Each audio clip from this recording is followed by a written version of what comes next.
Okay.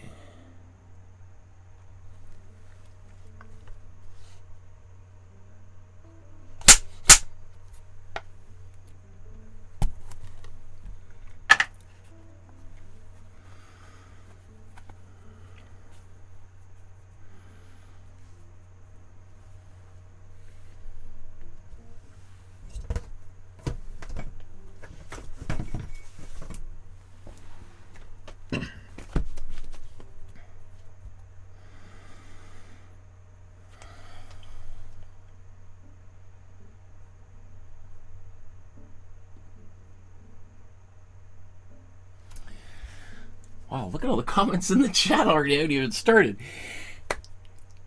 Good morning, everyone. Welcome to my studio. My name is Michael Markowski, and once again, today we're going to attempt to recreate an amazing artwork by one of my favorite artists. Today we're going to be looking at a number of drawings this time by Helene Schjerfbeck, and this is our 5th episode focusing on this master, one of the greatest artists of all time, one of my favorite artists, as I said, of all time. And eventually, at the end of the episode, we are going to attempt to recreate this painting, this drawing, my apologies. I don't know if we'll see if we got time for that one. I want to maybe tackle this one as well. This drawing, and I think this is where we're going to start as a warm-up.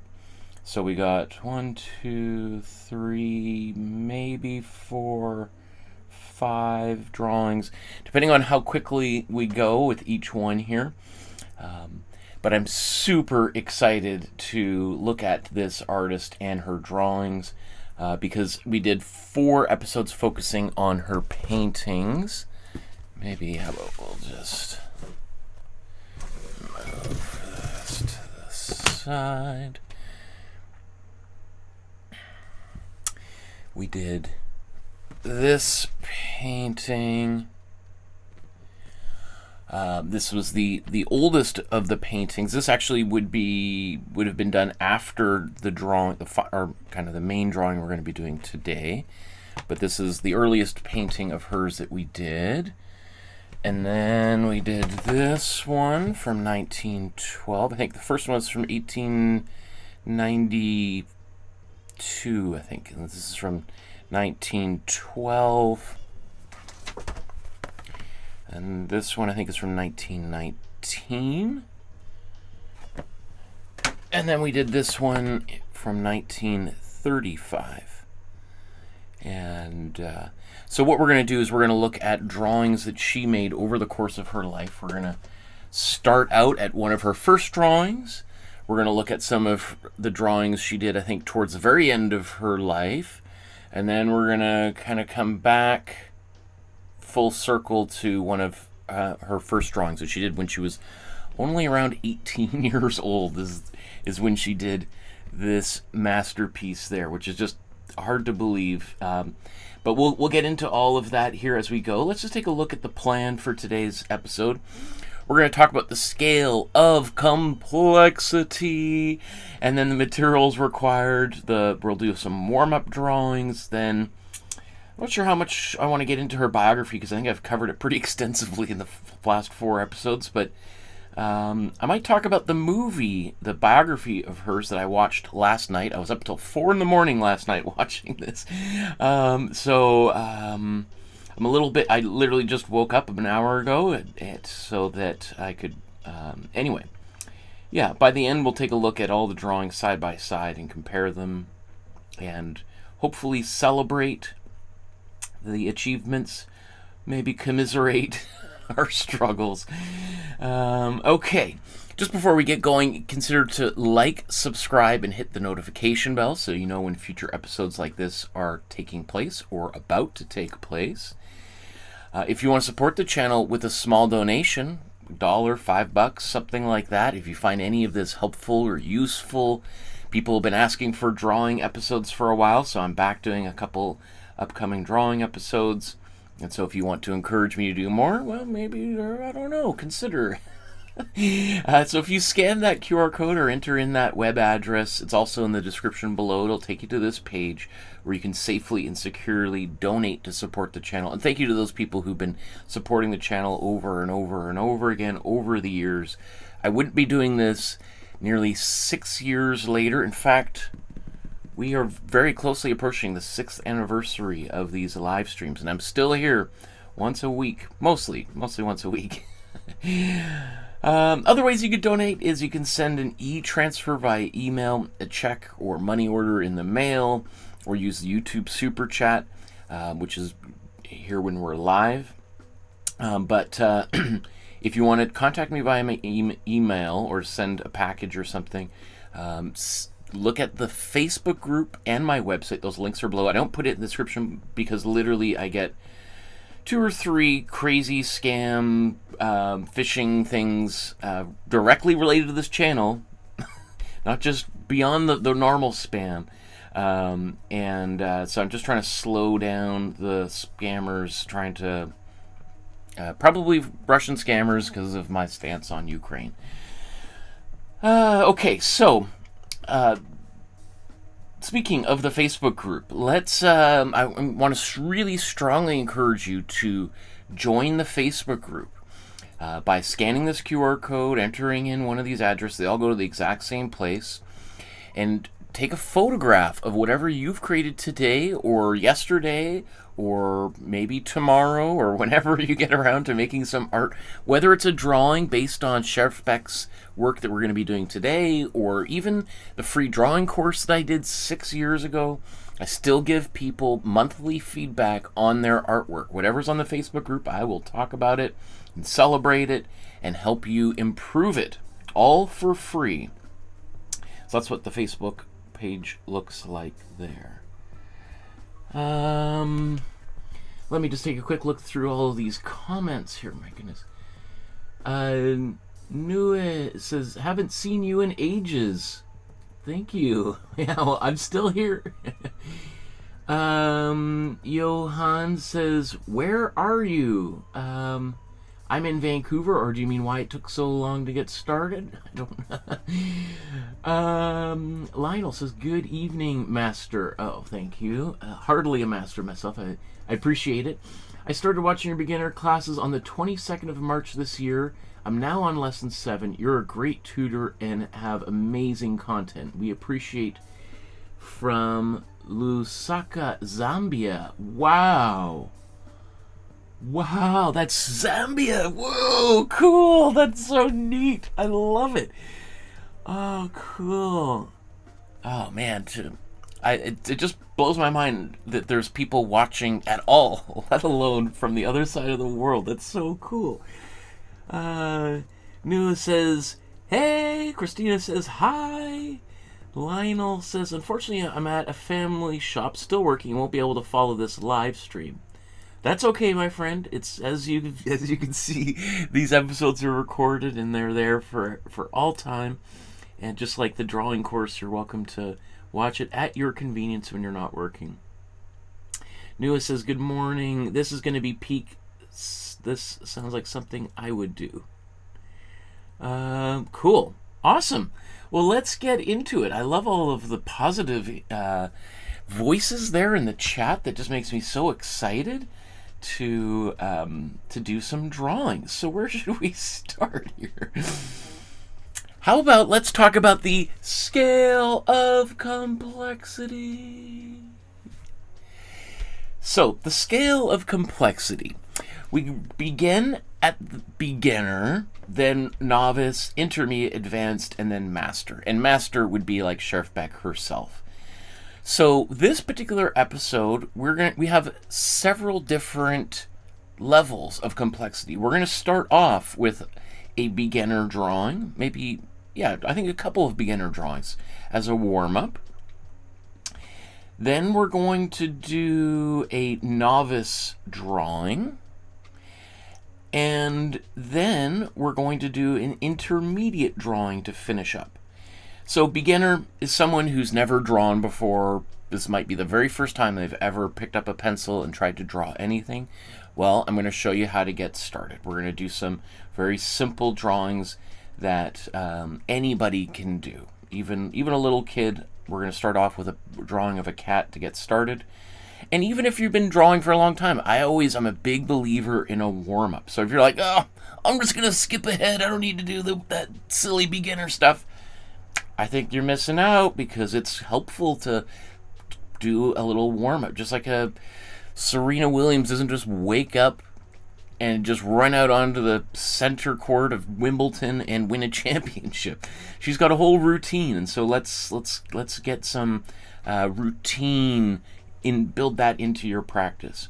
Then we're going to do some novice. So this is somebody who might have done some of the episodes, maybe like my friend Lionel there, who's done the first 5 episodes maybe of the drawing course. And although Lionel's done 7, we're on number 7. I think we're going to do a couple of novice drawings. And novice is somebody who's getting started and has taken some steps, and so this might not be your first episode, and hopefully not your last. And then we're going to end with some intermediate artworks. Intermediate is pretty broad range of skills and abilities. It could be somebody who's just completed the drawing course that I did here, the free course here on YouTube, and that link is down below. It could be somebody who completed the course 6 years ago, or has been drawing and painting for a decade or 2, and is kind of starting to get more and more serious about it, maybe doing their own drawings as opposed to just the exercises on the channel here. And then advanced is somebody who's maybe now exhibiting their art, selling their art, or making that next step right now. So somebody who is now taking the full leap without a life jacket into the deep end. That's where we would see an advanced artist. And then a master, as I said, like Schjerfbeck herself. She's on top of the world as far as I'm concerned, and I think when we look at some of her work, it's pretty hard to disagree. So let's talk about materials required. What do you need to get started to make a drawing? Well, one of the things that I love so much about drawing is how accessible it is as a medium. You can just go and find a piece of paper on the sidewalk, because that's where most paper is can be found apparently, or you can, in a recycling bin, or you can get a sketchbook. You could find a pencil or buy a pencil. You can draw on the beach with a stick, or in the mud with your cane, or the tip of your shoe, or the stiletto from your high-heeled shoe. That's why I just love drawing. So anyway, on the screen there you see you can scan this QR code. It takes you to the Dropbox folder. Let's just take a quick look at that, where you can safely and securely download. So this takes you to this. You can now go into the very first folder, which has the supply guide. Now this has supplies for drawing and painting, but I think knowing that you can use this for multiple different purposes is really helpful. You download this template, or not, the PDF. It's totally free, totally anonymous. I will never know, Mr. President, that you decided to start taking art classes today. So in that handout, which you can print out at home, this is basically the main things that we need to think about. Is we need a pencil and some paper, right? Maybe an eraser, maybe some colored pencils, sketchbook. I don't think we're going to use carbon paper today. So people do often ask, when I talk about pencils and paper, what you should get. Now this is my personal preference, is these Canson mixed media sketchbooks. You'll often, and I like this baby blue quality. The reason why I like this mixed media as opposed to what it just might say sketchbook is the pages are maybe 2 or 3 times thicker. So they just make for, there's a little bit more texture, but you can also then watercolor onto these pages paint acrylic, oil paint. You could use gouache or tempera. You can use ink. You could do a collage with glue, and the paper isn't going to radically warp or tear as opposed to just regular photocopy paper. So I would strongly encourage a sketchbook. It also keeps all of your drawings in one place so they don't get scattered all over the house.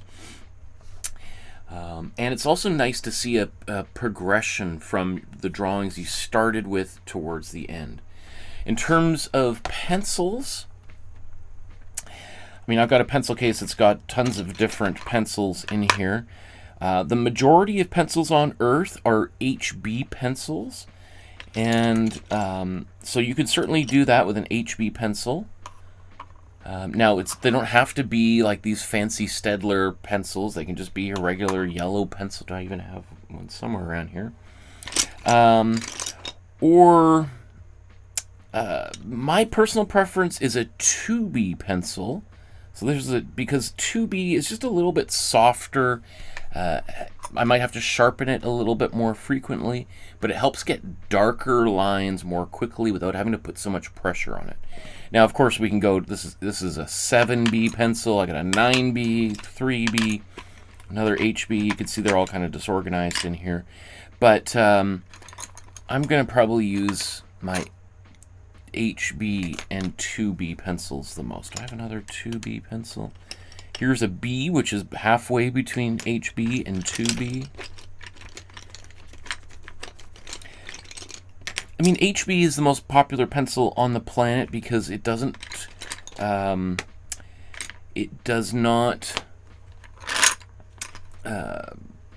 smudge as much as a 2B pencil might. It's not quite as dark as a 2B pencil. It's easier to erase maybe a little bit. So anyway, well, also I got a pencil sharpener, and I've got an eraser. Now this is my favorite eraser, these kneadable erasers. They're just fun to play with beyond erasing, but the great thing with a kneadable eraser, which you get for like $1 at an art supply store, is that it doesn't leave any residue. So when you erase with it, there's none of this stuff that comes off. Like for instance, if I use this giant eraser, these gum erasers, you know, all of a sudden it creates all of this stuff that can get all over. These aren't useless though, because I always call these particular erasers like the bleach of erasers. You use this and it can erase anything. It just makes a big mess all over your drawing surface. So a few things to keep in mind. Okay. Mr. Stig says, "Hi, Sensei. I finally catch one of these live." Awesome. That's cool, my friend. Okay.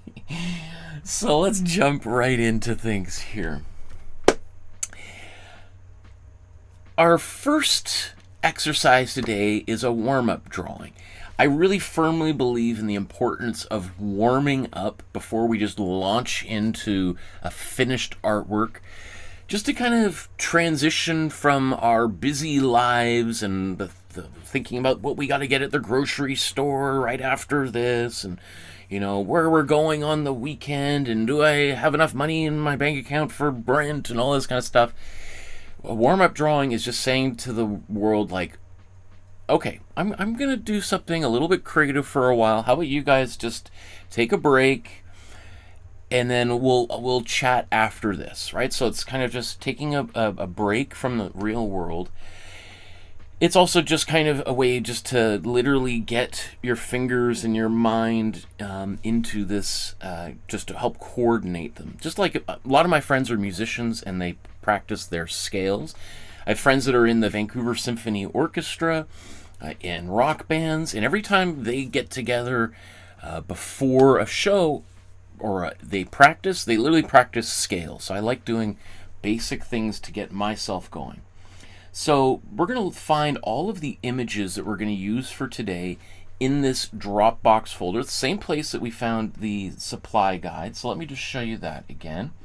So if you scan that QR code, it's going to take you to this folder that has, I think, about 450 subfolders. So you got your supply guide. These are for our acrylic painting class. And then you'll see all of these folders organized by artist's first name, then last name. So I think we did an Albrecht Dürer drawing, and in here of a elephant, and then we did a much more complex Dürer drawing of a rabbit. In fact, oops, sorry, that's not on screen. That's not very helpful, is it?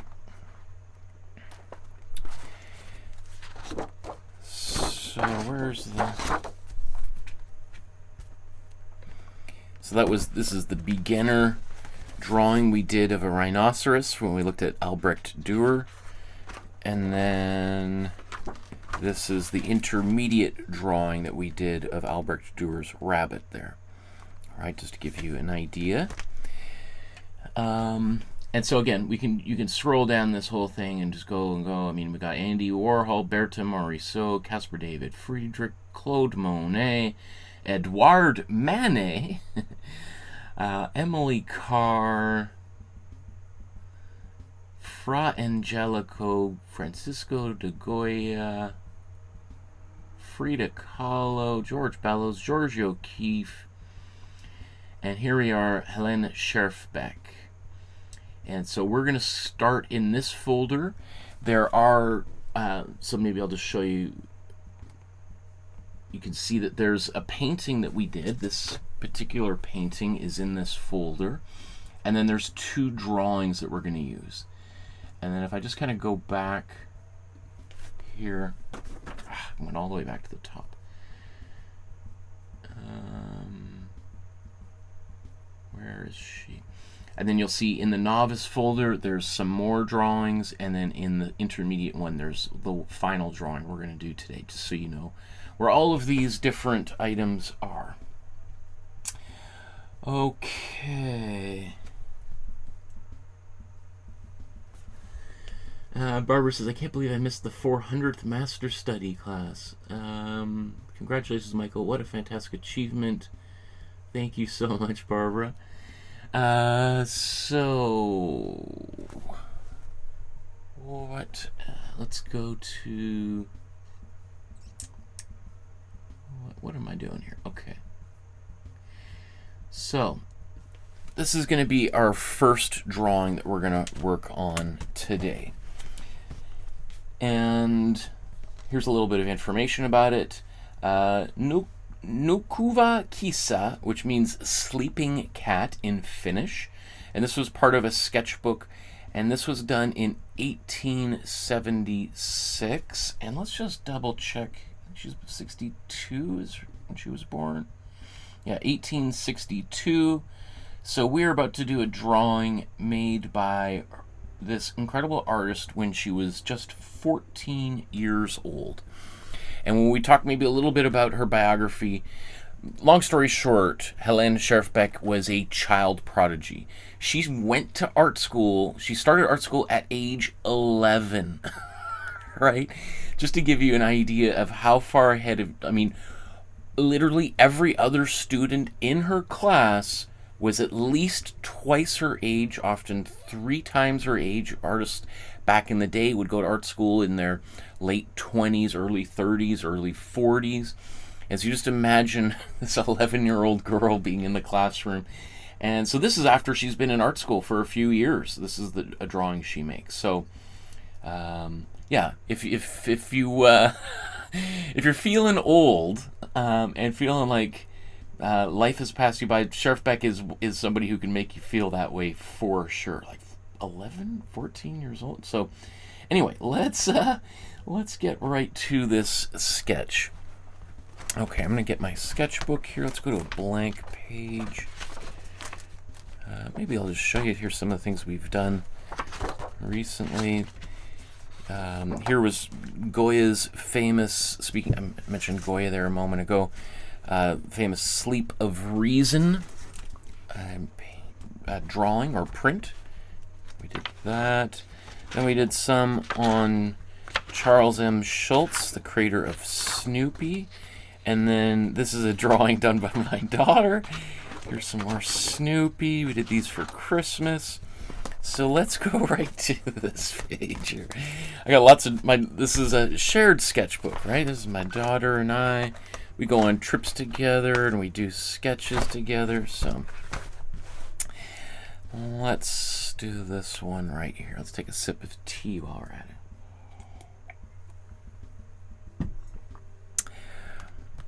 I'm wondering if I should use some colors. Maybe, let me just get some colors here.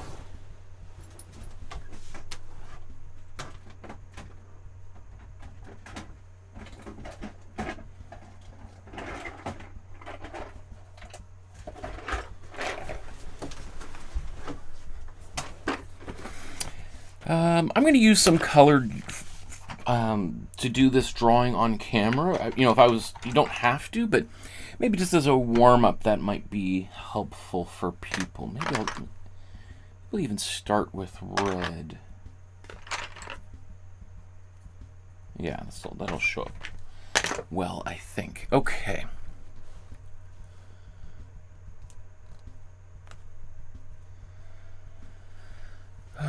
Let's just make sure this is going to be in focus. What can I focus on?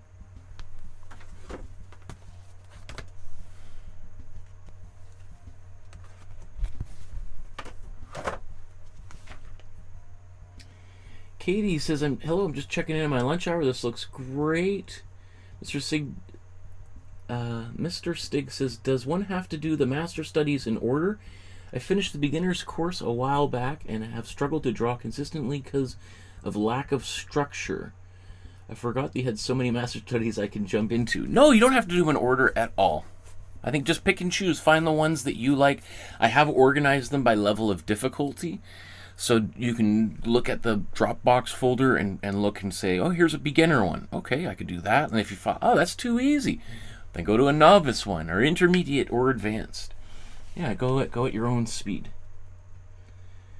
Barbara says there are master studies for every level and something for everyone. I started with the color mixing ones just to learn how to do it, and then I've dipped into the ones I wanted to try. Awesome. Thanks, Barbara. I'll put you on the payroll. Okay, let's jump in here. Enough chat, more drawing. Okay, so for our first sketch here, we're going to draw this sleeping cat. So what I want to do is I want to get this cat, the basic shape of the cat on the page. And I look at this drawing and I basically just see a big oval shape. All right, so I draw this oval. Maybe I'll just draw it a little bit darker than needs to, just so it shows up on camera. So I've got the outer shape. Now that doesn't, now I look at this and I can see places where it's, you know, it's not quite oval. It's a little bit, there's some bony areas in the cat. We'll get to that there, but we'll start with this oval shape. And then maybe it's helpful just to divide this in half very lightly. All right, maybe I'll make that a little bit darker. I wouldn't make it that dark normally, but on camera so that you can see. So that now I can kind of look at the original and see where, if that's the middle, how close does the cat's head come to the center? I don't think it quite goes to the center. I think it maybe stops around here.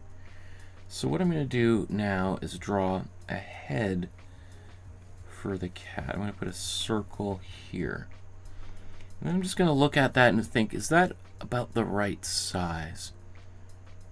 I think it's the right size. It could be a little confusing because there is kind of a fold in the neck here, and the nose is a bit pointy. So maybe let's just make it a little bit bigger. Okay, I see a little paw poking out down here, so maybe I'll just draw another little circle there. And then we've got the tail,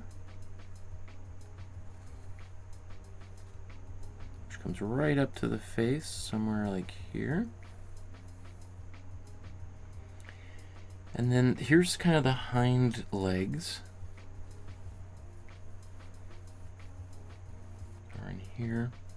And there's also kind of the shape of the front part of the torso.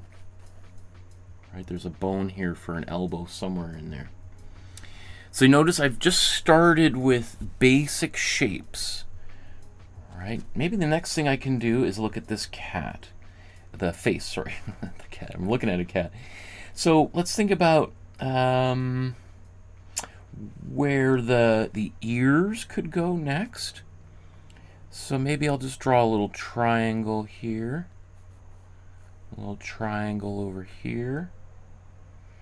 Now where's the tip of the nose? I think is maybe somewhere down here, right?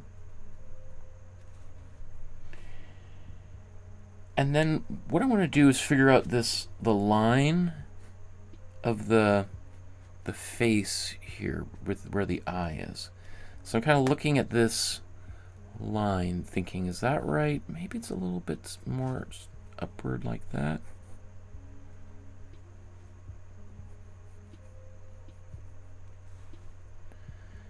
And then that means probably the other one's right here.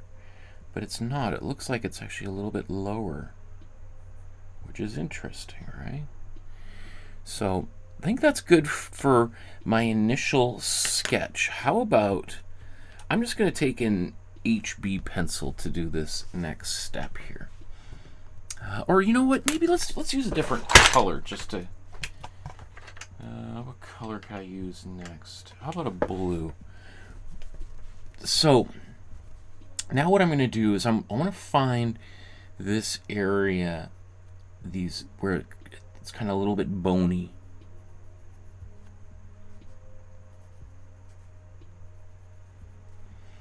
All right, so, and maybe there's another. And I kind of almost see these as arcs like this. Now I'm exaggerating it so that you can see it. And I'm not sure if I necessarily want to draw it this way, but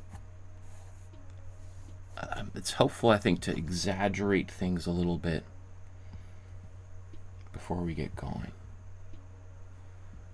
Right, now maybe this face is a little bit more pointy now.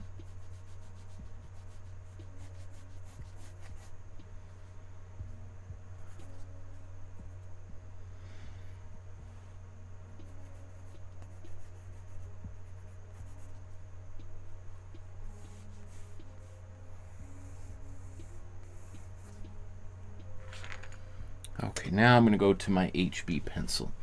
So I'm going to start over here at the back. You know what, maybe that's not quite dark enough. Let's go to my 2B.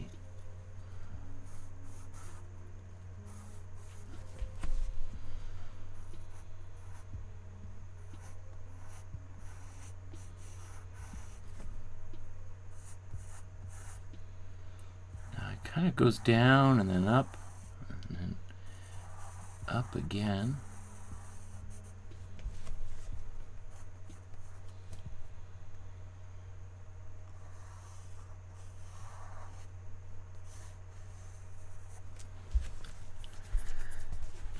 All right, now I'm going to come down here.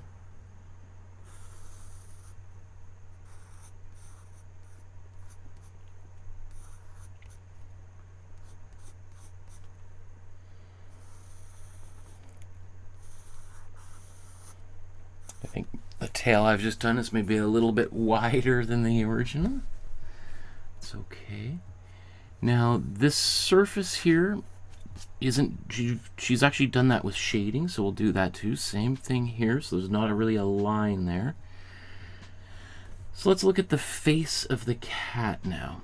So I said that this should be the nose. Now I look at hers and I see that actually the nose is below the tip of the tail, so that's a mistake that I've made already, but that's okay. Also, it looks like maybe I'm going to move this head a little bit further down.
Okay.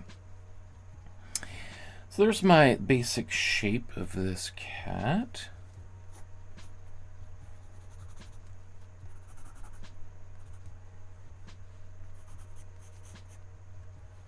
Now let's put some shading on it. So maybe let's start with maybe one of the darkest areas. So I'm just using my pencil, and I'm holding the pencil from the side. Like literally you can put it down and pick it up like a crane, right? So that I'm holding it from the side, so that rather than drawing with the tip of the pencil, I'm shading with the side here.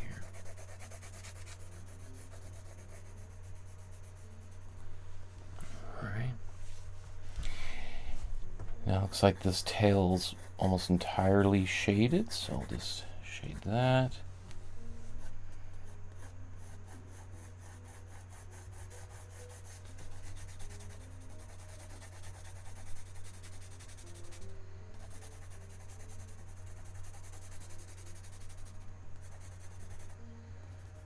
And there's where the tail meets the bum. Here, now there's this.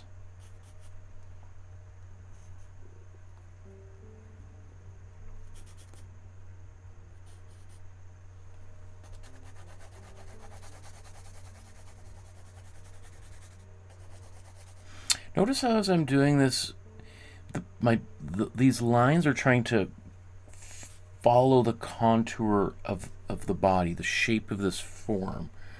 So that these lines are, it's almost like I'm petting this cat with my pencil, right? It's flowing over the shape here.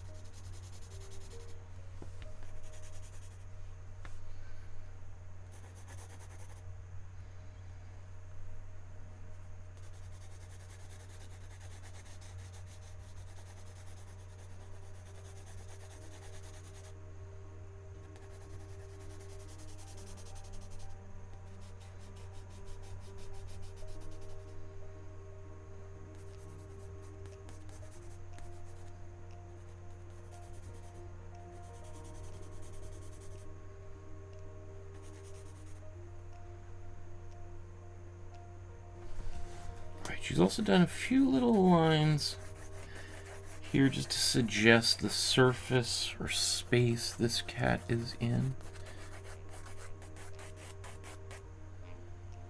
Let's see. And just kind of lastly, just before I go, I'm just going to take my eyes and squint like I'm pretending to sleep. I'm going to look at them like, and with my eyelashes kind of closing over my eyes, and I look at this drawing and I think, when I do that, it blurs the drawing, so I don't see the lines as much as I see the contrast between light and dark. And if I do this while I'm looking at the original side by side, I can see like, oh, you know what? I think this needs to get darker. That needs to get darker. Maybe this needs to get darker. That needs to get darker.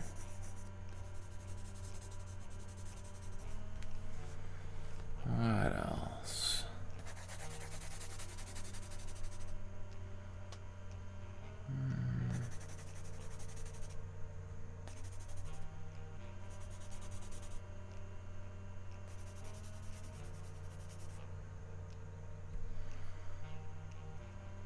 And that might be good. Right, maybe a little bit under there.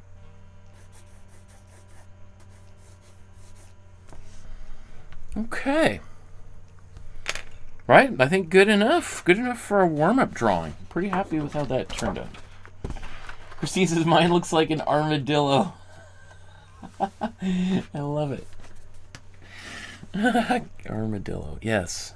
Well, you know, it can, if somebody said that mine looks like a dog, that could also be A common result here: cats' faces and dogs' faces.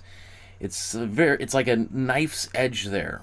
If that nose is maybe too long, that snout, it makes it look more like a dog. Versus, so you kind of want I maybe should have mentioned, you want the distance between like the eyes and the nose not to be too far apart. The further apart it is, the more fox-like that dog is going to look. Brigitte says, "Hi, happy drawing, everyone." Hi. Okay, let's go to our next drawing.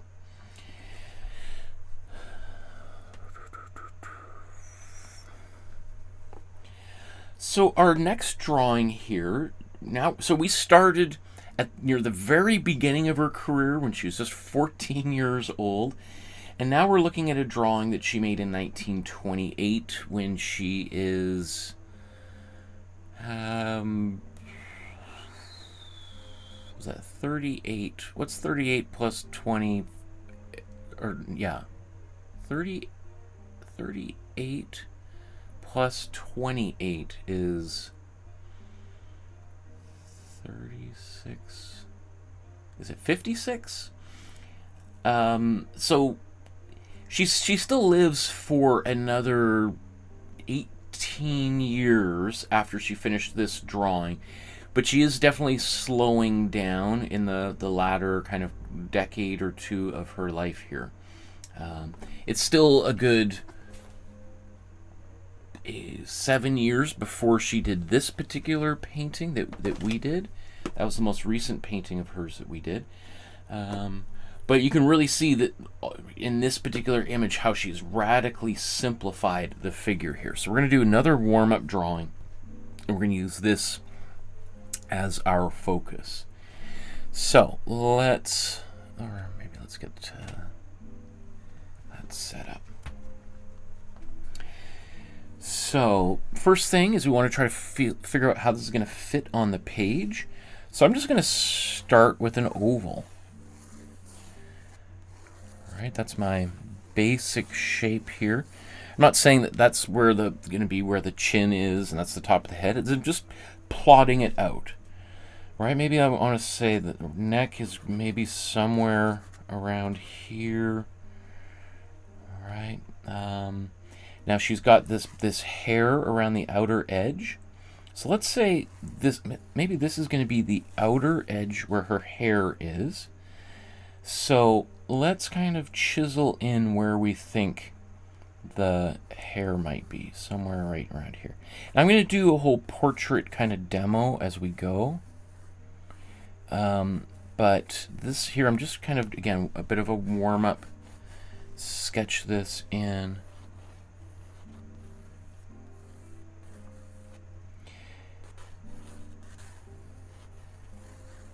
Okay.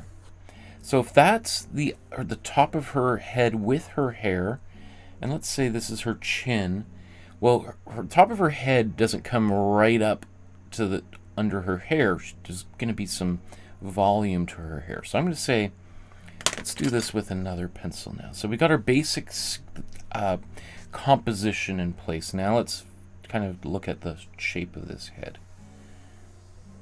Okay.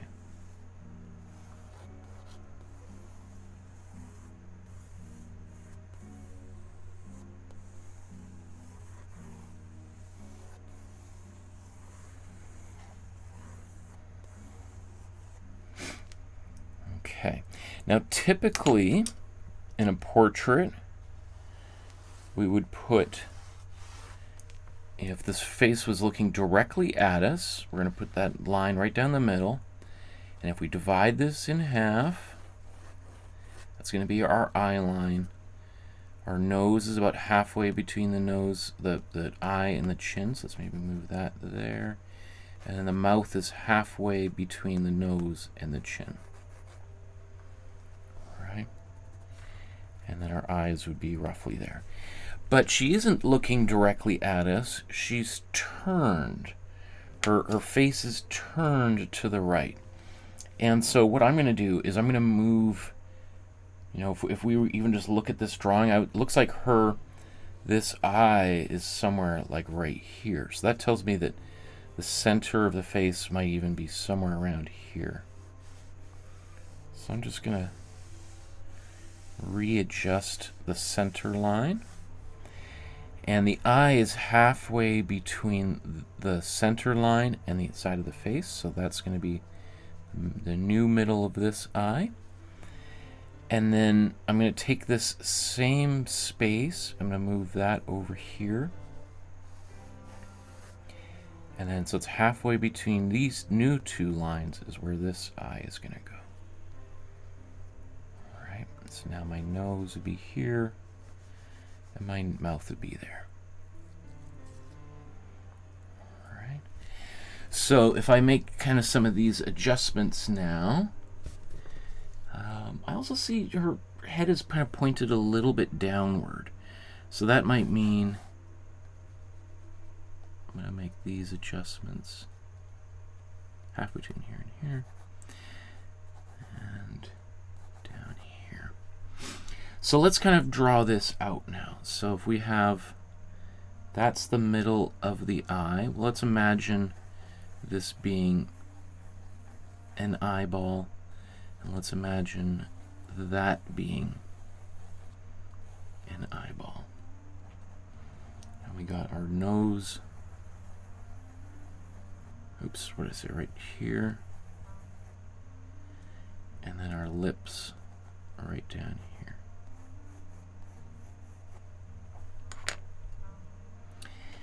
So, if that could be an eye, that could be an eye. But she's looking towards us, or kind of off to the side a little bit.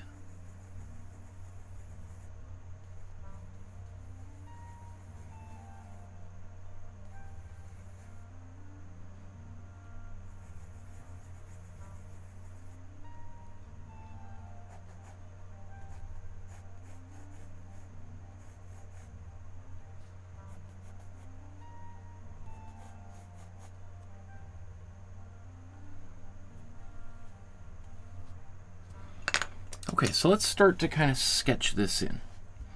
So let's look at this eye here. Now I feel like that was too close of a space between those eyes. So I'm going to move this edge back a bit here.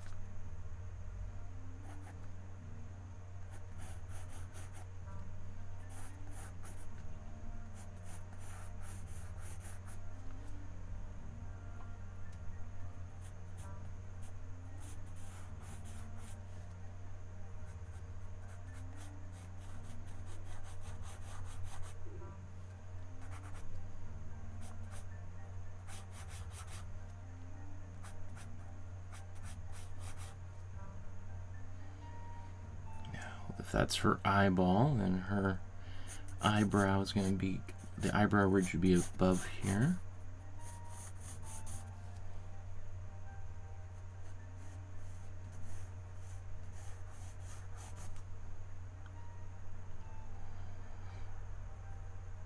Now this is curious what's happening here with this nostril. Is that the one on the right is bigger than the one on the left, which is kind of strange, because you would expect to see more of this nostril than the one on the right. But let's draw it the way she did it, because it's kind of unusual, and I like that. So let's look at where I've got the tip of this eye. I see the nostril is going to be somewhere here. And the other one just kind of hinted at there. Notice she didn't really draw any of the, like the bridge of the nose, all that's kind of left blank like that. And then we go down here to where the lips are. She's got, it kind of comes down. You always want to make sure that the center of the lips lines up with the center of the nose, right?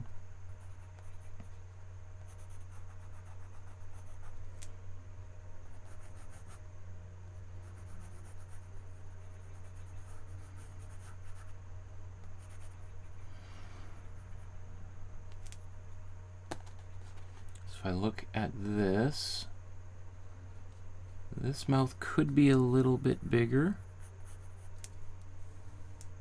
Looking at where it connects. Okay, so I got that in.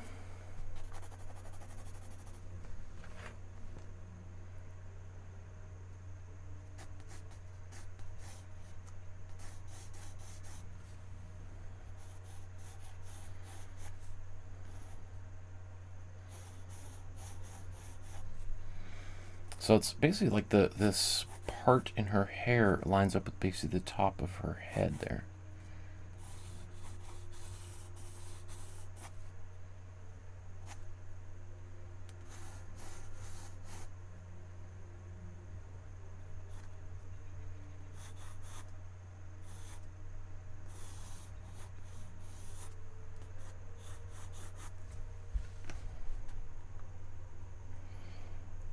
Right, I see this line kind of going, connecting almost to her nose.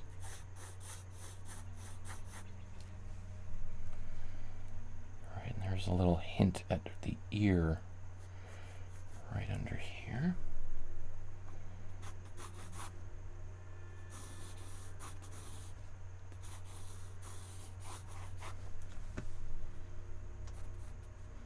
Now this is interesting. So this actually goes up. And that's kind of goes out this way, doesn't it?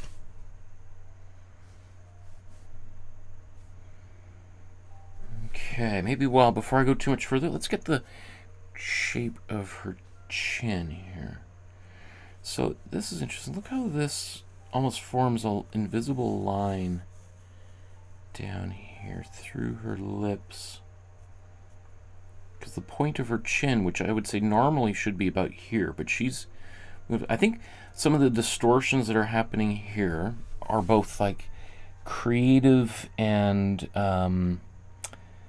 but they're also, drawing a kid is kind of tricky because kids move around a lot. Like, so where should this chin be? Somewhere like that, I think. This next spot somewhere here.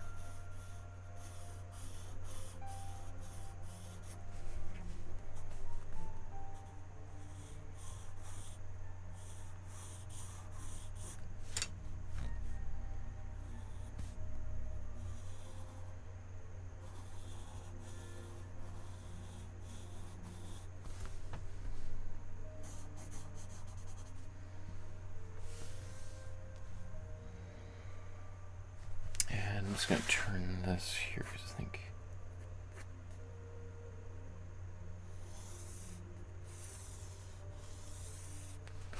let's just double check it maybe.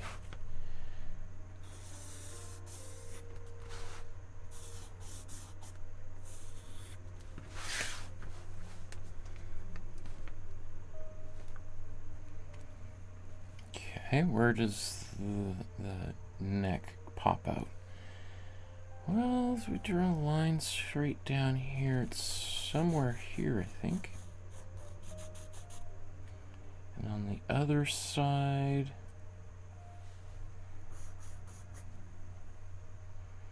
I think it's somewhere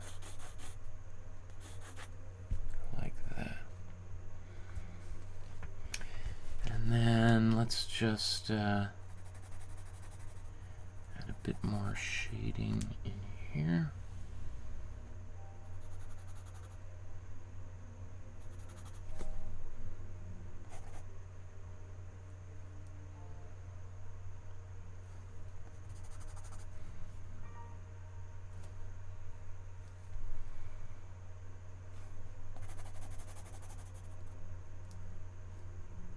Oops, I forgot this.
Okay. Well, I guess, you know, we could also shade this in. I think what she's done, you know, this, maybe I'll take a much darker pencil, like a 7B here or something.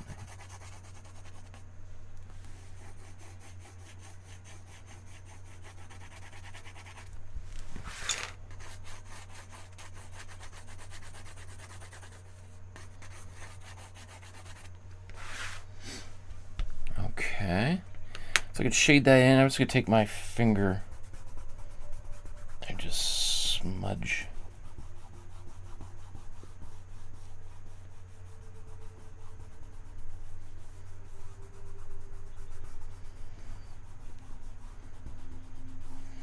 I might be overdoing it, but that's okay. Maybe her hair's not quite as dark as I've just done here.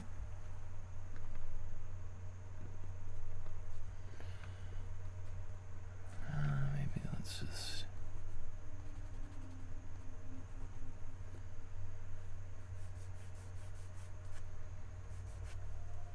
As you can see how dirty my finger has become there, but I think that's pretty good. Now I got handy little wipes I have in my studio just for these types of situations. And look at that, all gone. What problems? No problems. Maybe while I'm doing that, let's just clean my phone. You never know. Why not? Okay, excellent. How are we doing? 12. I think we'll do 2 more drawings.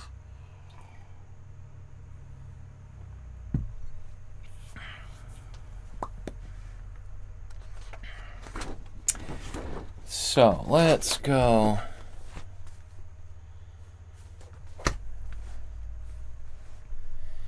We'll do this next one as we'll continue. Let's do another warm-up drawing here.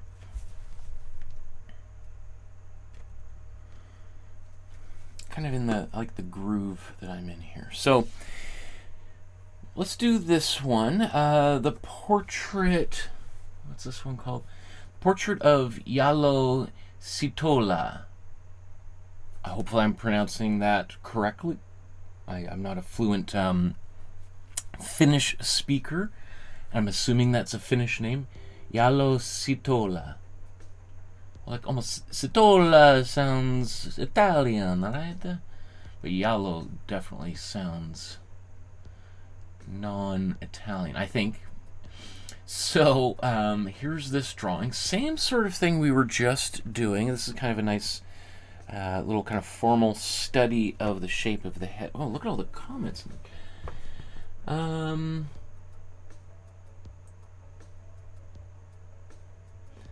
Mr. Stig says, her style is simple but pretty. I like it. I agree. Barbara says, my fridge broke down, so I've been packing up food. Oh my goodness, that's a nightmare. Fridges. Ugh. Brigitte says, Sword Fighter. Hello. Sorry, I didn't see you in there, Sword Fighter. Swordfighter says, I'm more of an intermediate artist, but found your videos and positive teaching attitude helpful. That I've watched the beginner course from the start. Excellent, my friend. Brigitte says, I'm more of a beginner myself, so it's helpful to hear that. It's kind of reassuring. Sword Fighter says, what's your favorite painting? My favorite painting.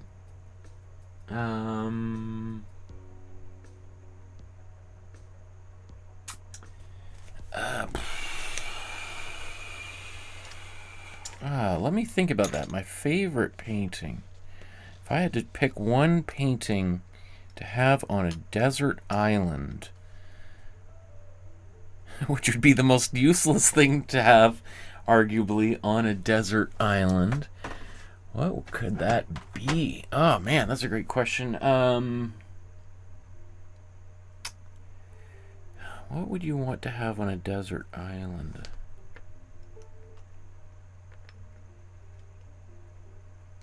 That's a good question.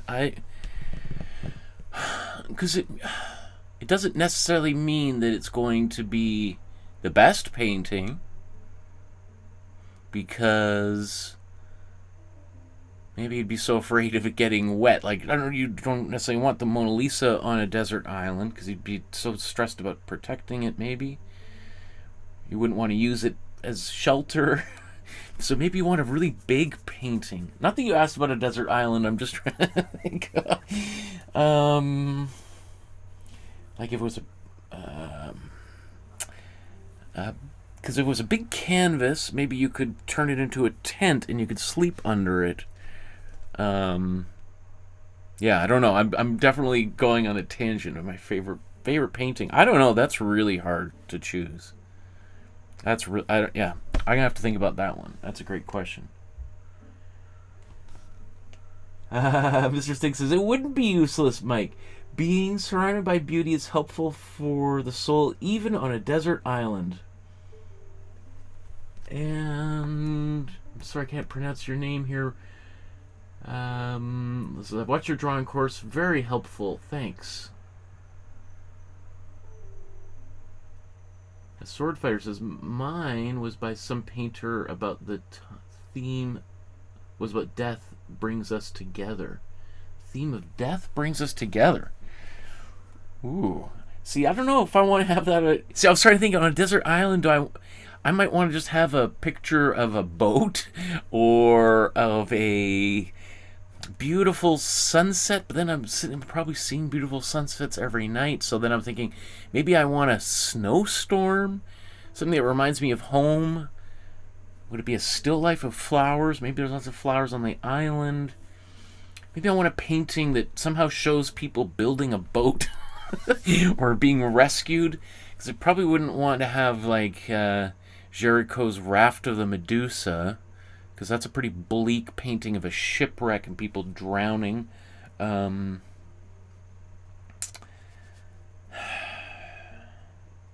probably want a picture of a bunch of people together celebrating.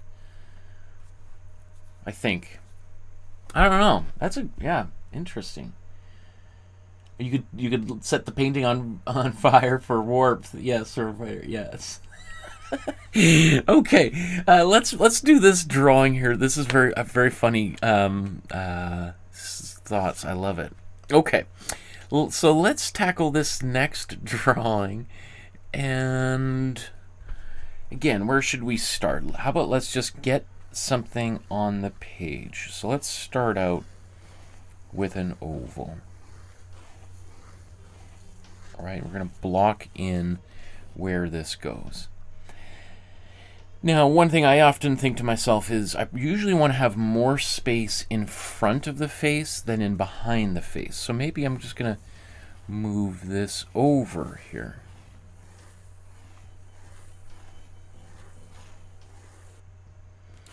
That means the neck is going to be somewhere around here.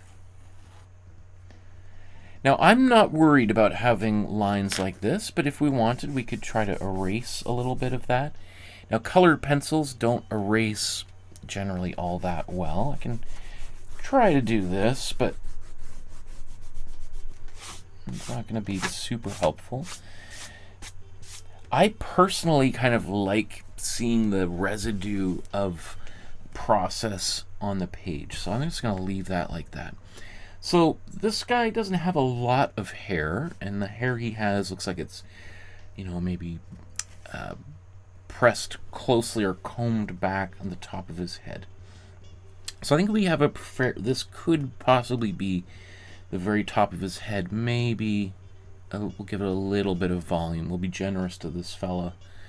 And so there's the top of the head, and let's say there's the chin. Now his head is turned quite far away from us. So in this instance, it might be helpful just to kind of think about the outline of the face. Or actually, maybe let's first of all, let's just divide this in half. All right, so it's top, bottom, divide it in half. And that's roughly going to be where the eye line is. And you can see that what she's done here is we've got kind of two different arcs. We've got an arc for the forehead here, And then we've got an arc for the bottom half of the face. And so it's not even oval shape, it's a bit more kind of dramatic. Here. And they kind of meet, but they don't even actually meet there because there's glasses right here, which we'll get into. So the middle of his face is somewhere like this.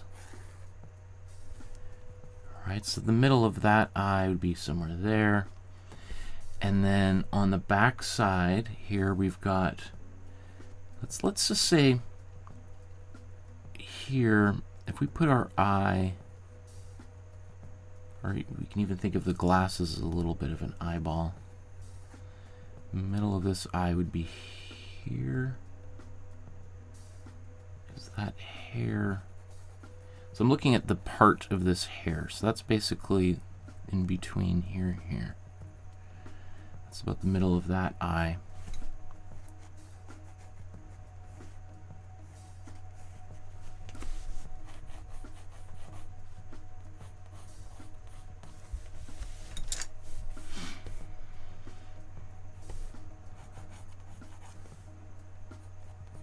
This ear. So here's the eye line, nose, mouth. The nose is going to match up with this ear here, the bottom of the ear.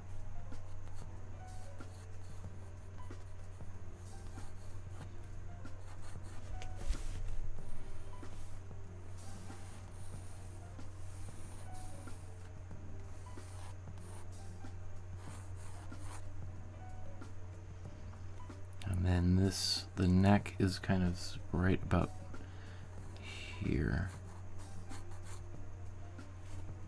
Right, so this jawline.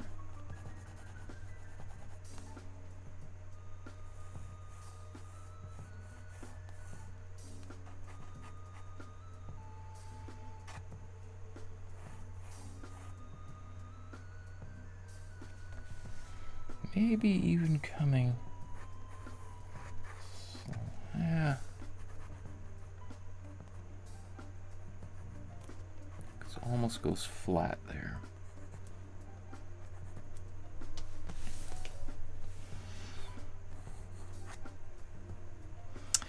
Okay, so next I'm going to build the nose. So here's the tip of the nose.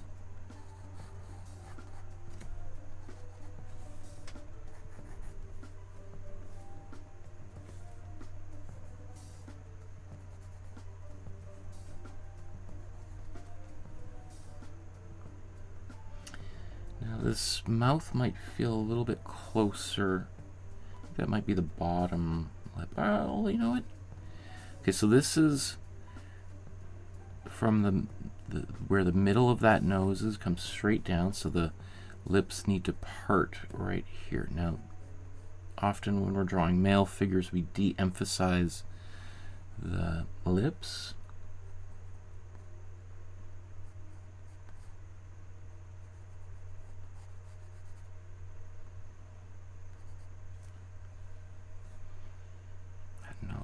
Could be a bit bigger there. Okay.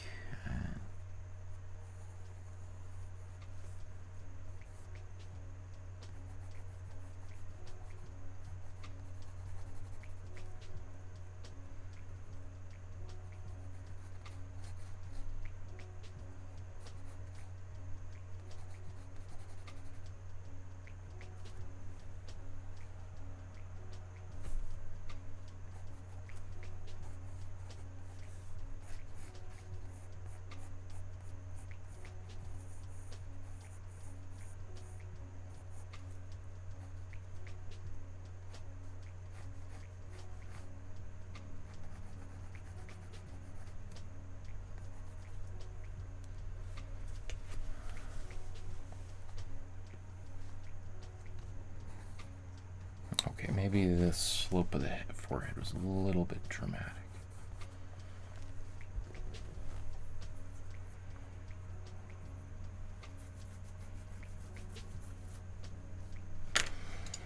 Okay, so maybe let's jump into this. I'm going to start with this eye. And actually this eye kind of starts maybe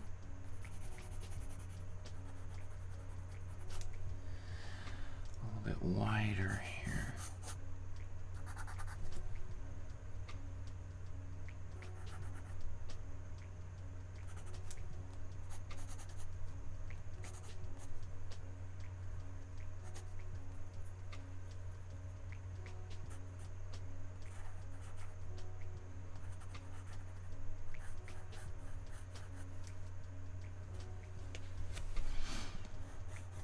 Okay, I'm looking at this space here.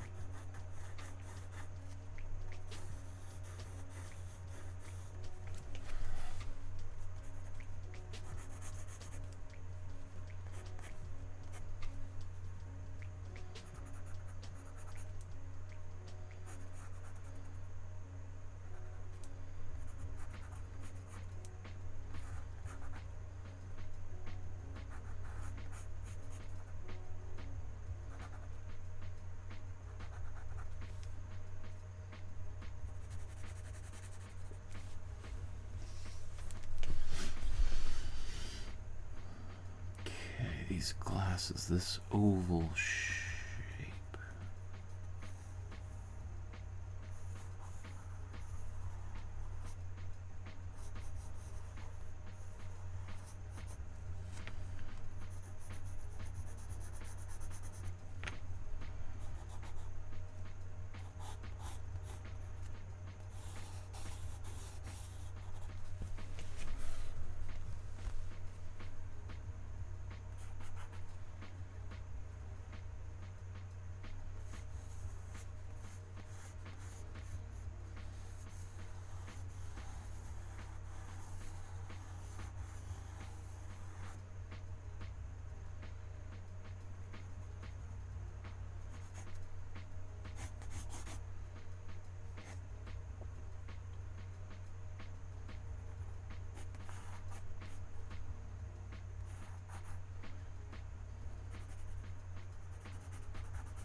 Okay, so now I look at this and I go, you know what? This space should be bigger. I'm going to need to move that hair back here. I could even go further back, couldn't it? Could go here, I think.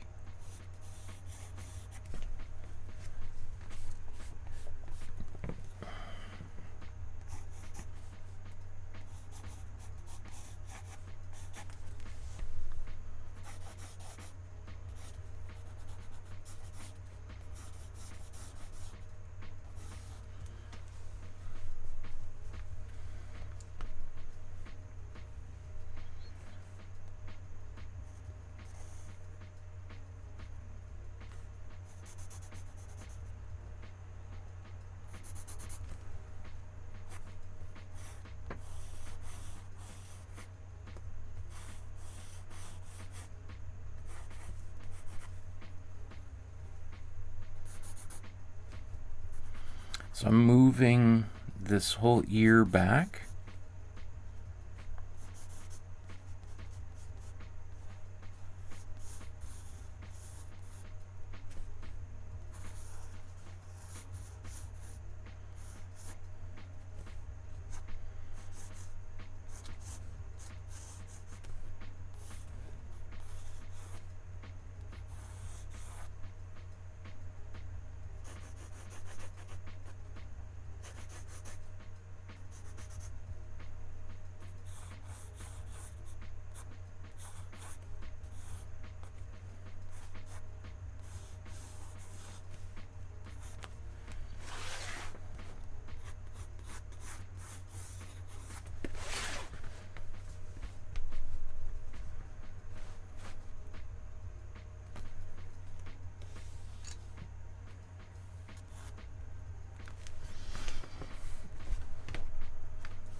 it's so impressive, the amount of control that she exhibits in her drawing. The level of precision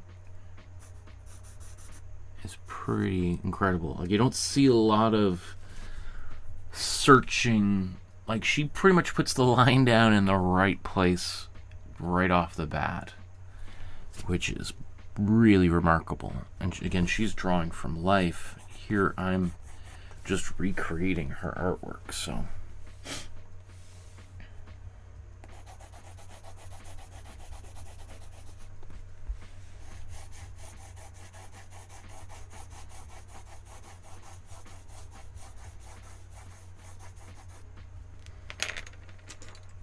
Alright, so maybe I'll take my blue in here.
Oops.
Okay.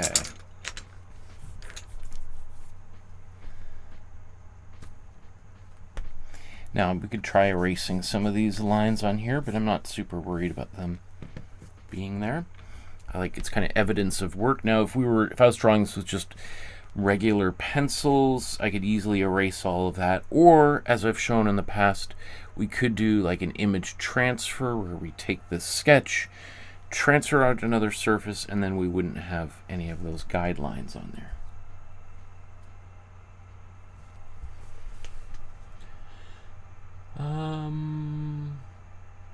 Oh my goodness, my eyes get a little crossed sometimes when I'm drawing here. I'm just gonna zoom in.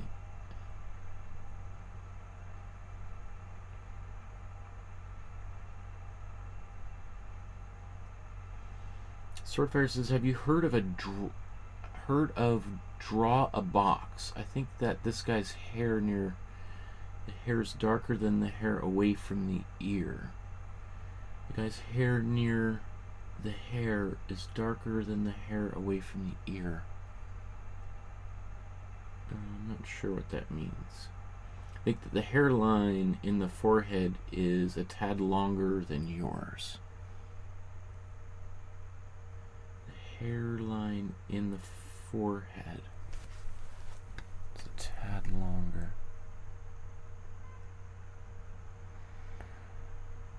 Yeah, I mean, maybe it goes back there a little bit. Yeah, that's fine. There's always going to be little differences.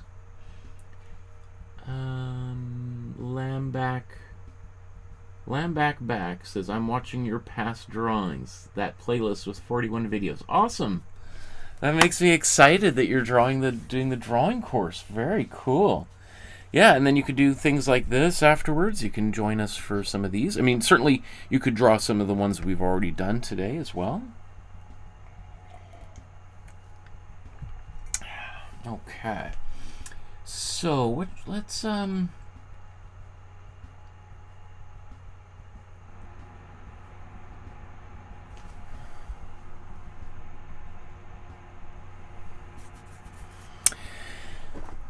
okay. So why don't we take a short little break before we begin working on our final drawing of the day, and just sort of look at a little bit of Schjerfbeck's drawings, and specifically talking about today's artwork and why it's so important. So let's go back to her biography here. So Helene Schjerfbeck is born in 1862 in Helsinki, in what was the Grand Duchy of Finland. Finland at that time was part of Russia, had been occupied by Russia for a little while, and she lives until 1946 and passes away in Sweden at age 83. So she's towards the very end of her life. She's in a kind of hospice hospital, and is moved to Sweden for her safety because the Russians had invaded Finland, and so there was fear that she didn't want to leave, but for her safety they moved her. Let's see, what haven't I talked about? I think I've gone through her biography quite thoroughly, so I think I'm not going to go rehash that same territory. We've talked about a lot of her great paintings. Again, Schjerfbeck is a child prodigy. You know, she is, by the time she's making these paintings, she's in her late teens, 19, 20 years old. She's been going back and forth now between Helsinki and Paris, and even the southwest coast of England. I mean, she started art school when she was 11 years old, right? So, it blows my mind how incredible of an artist she was from such a young age. In previous episodes, I've made the comparison to Picasso, who was also a childhood prodigy. The difference is Picasso's father was a artist and art teacher, whereas she, in many ways, was kind of self-taught, because she fell down the stairs when she was, I think, like 7 years old, and was basically kind of semi-homeschooled for much of her upbringing. So she was given paper and pencils and told to draw to kind of keep her mind busy so she wouldn't fall into depression. And so her success is largely the result of her own diligence and determination.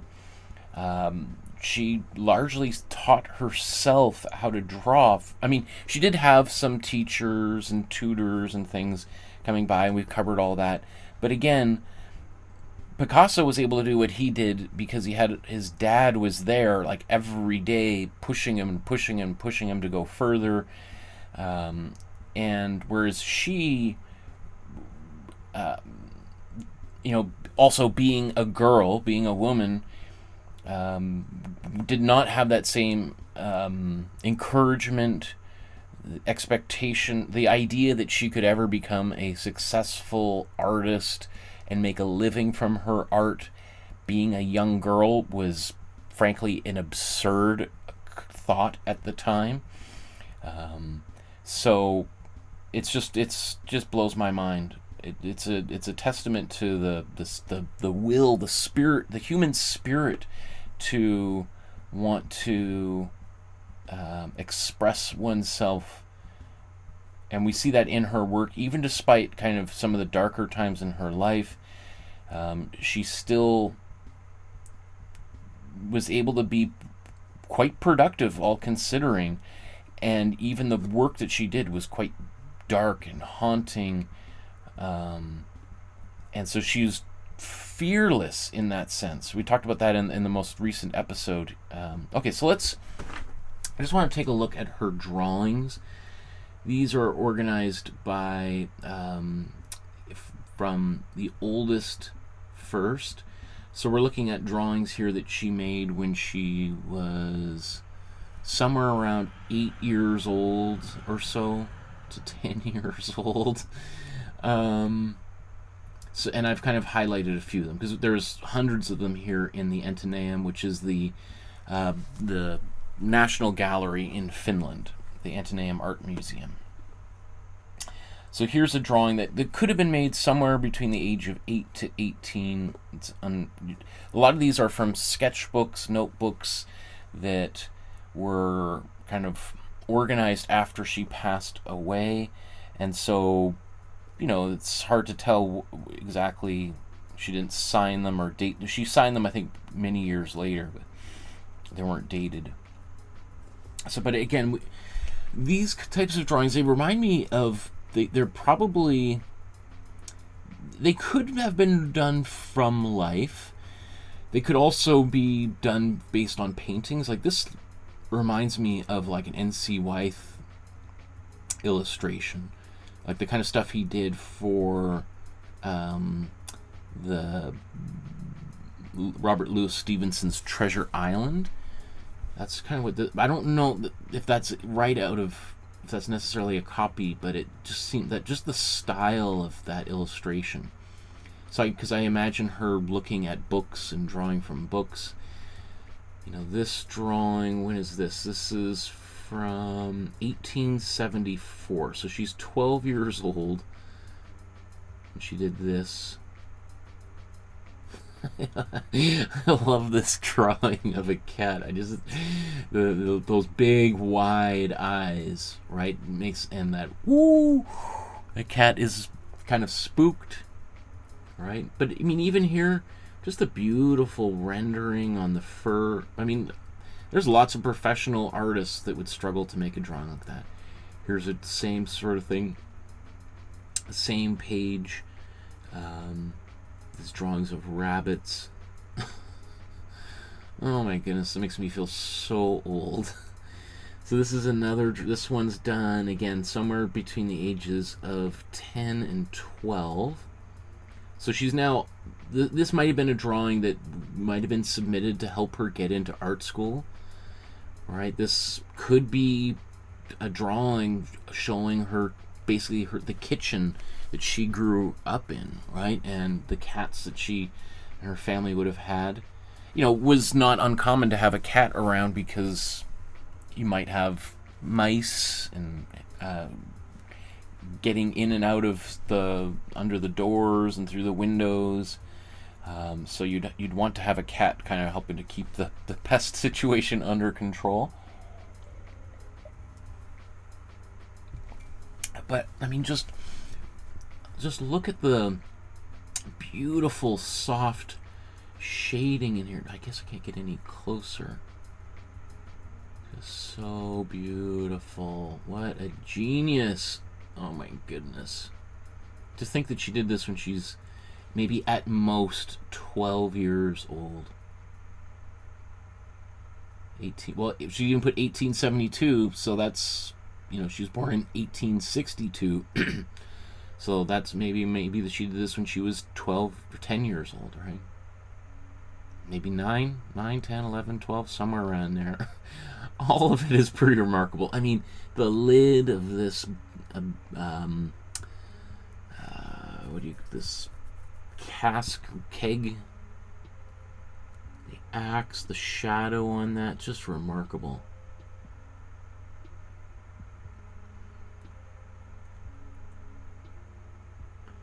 Sword Fighter says, I heard that if you want a cat to come to you, show a fist from a distance.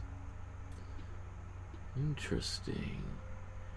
Lamback says, I can feel emotions from a cat. That is funny. Are you guys having a debate over how to make cats come to you? That is very funny. Mr. Sig says, hey Mike, what's the schedule for these live streams? Is it every Tuesday? Sometimes. My schedule is just kind of a little bit all over the place. Might be a little bit better for now. We've just been... My daughter just went back to school today from spring break, so it's been pretty busy. So I might have a little bit more time over the next little while.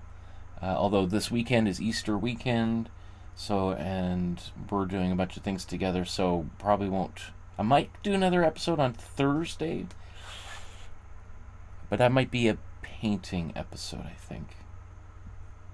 Okay, let's continue here. Again, this one, 1876, so she's 14 years old. This probably, does it say what this is? Heinrich Adelkreutz.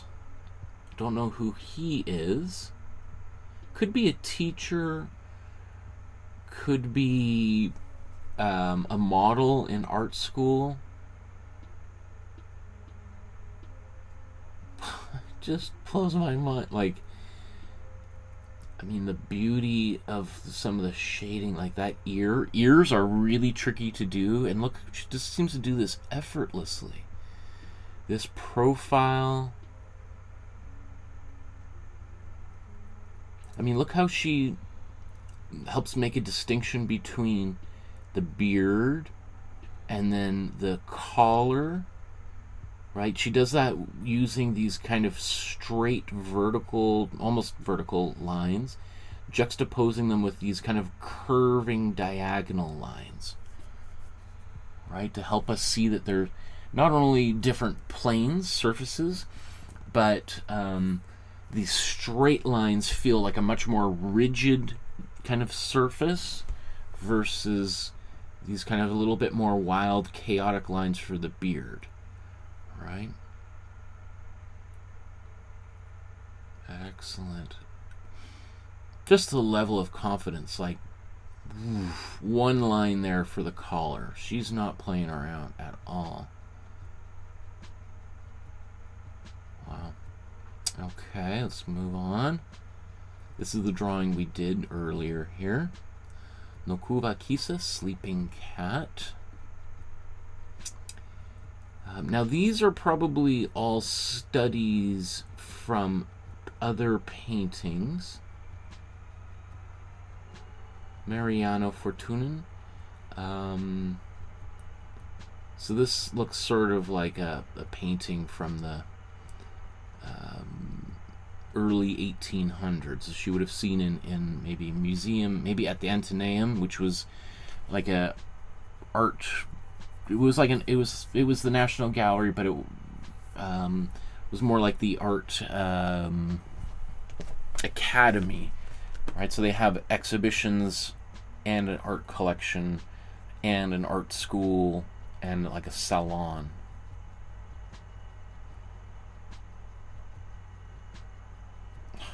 Just, I mean, I was thinking about doing some of these drawings for today's episode, but I kind of wanted to focus on drawings that she did, I think, from scratch rather than based on other people's art. So here's a sketch she did of Frans Hals. I don't think we haven't done a Frans Hals painting yet. Frans Hals was a great Dutch artist, right up there with Rembrandt. I mean, that's, how old is she here? She is 15 years old when she did this. Oh my goodness. I love this little sketch. I'm not sure what this is from. Okay, Mariana Fortunen again. It's another drawing by this Italian artist. This looks like, is this Pan? Does it say who this is? Or an idol? Okay. Beautiful. I mean, just those quick gestures. She just gets that thumb. Boom, boom. 2 lines. Who's this? Henry Manarin. I'm not familiar with him.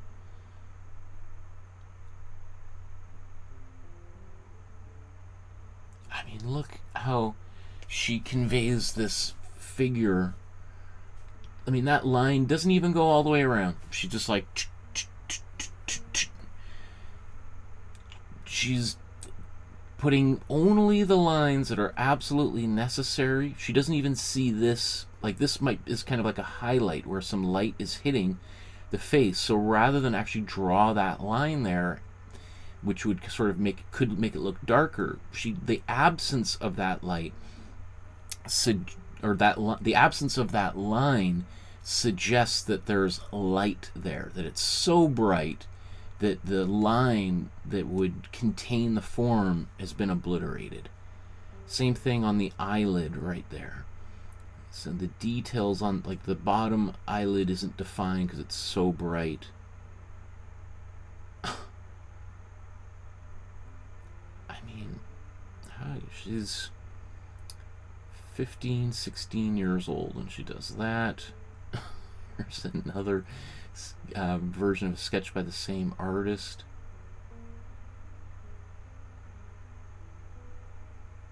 So this is like probably an ink, maybe a quill pen dipped in ink. And so we can see times where the pen is running out of ink and starting to get kind of gray and scratching onto the surface. Like I can hear that the tip of this like calligraphy pen scratching into the paper, right? It's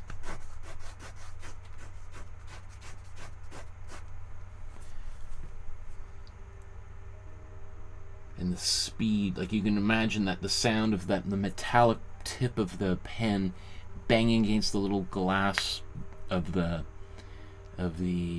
inkwell.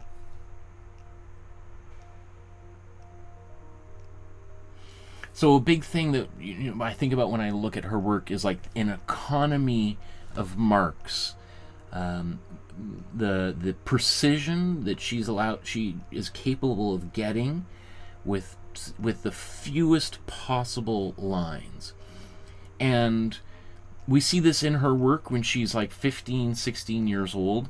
And then we really see it in the work. It kind of comes back later on in her kind of mid-career, and then it's basically forms the basis of her late artwork, where she's drawing self-portraits with maybe, or she's drawing and painting self-portraits that have maybe 10 lines in the whole face, and they're super simple but extremely haunting. It's like her late self-portraits is like her dissolving. And she paints her own self-portrait in the last couple decades of her life, and they're haunting because she just seems like she's just evaporating. And usually people go out of their way to avoid confronting their own mortality and transformation as one ages. She is like, I think I made the comparison before, like a soldier charging through a minefield, the no man's land, and whereas all the other soldiers are hunkered down in their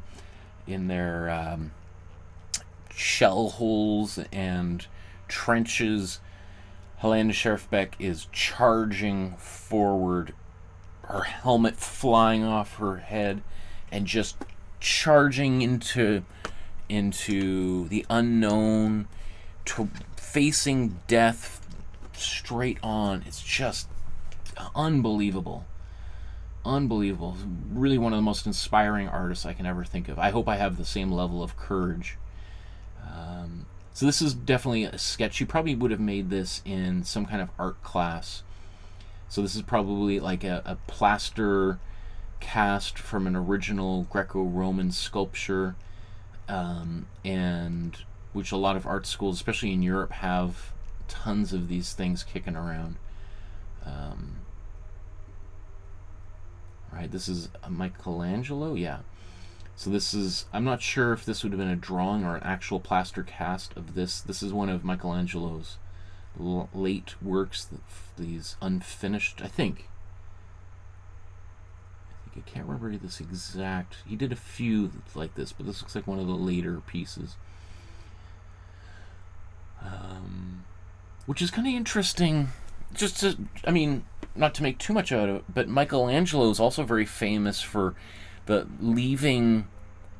deliberately leaving a number of sculptures unfinished, where the figures seem to be just sort of, they're trying to break free of the marble, but the marble is like trying to suck the figure back into the.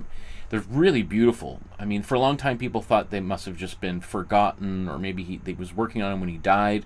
But we now know for sure that from contemporary accounts that they were left deliberately like that, which you know, for the Renaissance 1500s is just like mind-boggling. But it's interesting that, you know, she's tuned into that and recognizes something interesting about that we really see in her late paintings when she starts, because her late paintings have a very unfinished quality.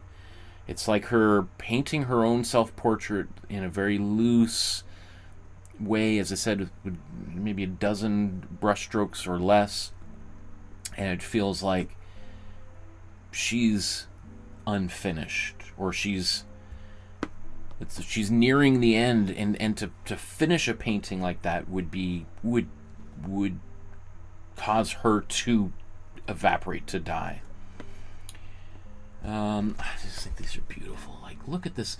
Like, this kind of drawing would be typical. Like, speaking of Michelangelo, Leonardo made drawings just like Raphael made drawings just like this. I think if she lived at that time, she would have been just as famous. Well, I don't know. It's hard to say because of the attitudes at the time, but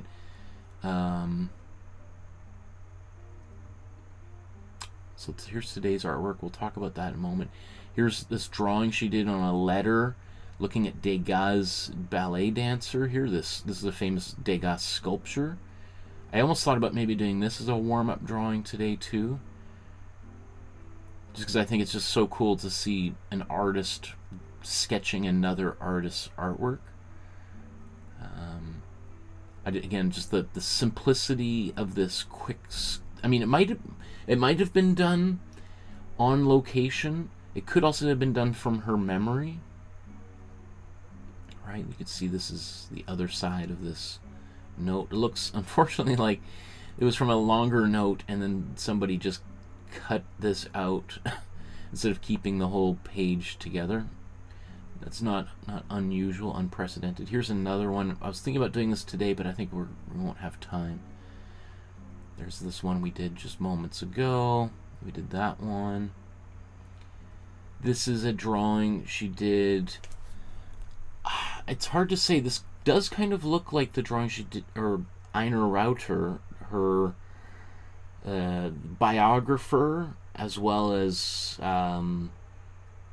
potentially lover or love interest. We'll talk about that here in a moment.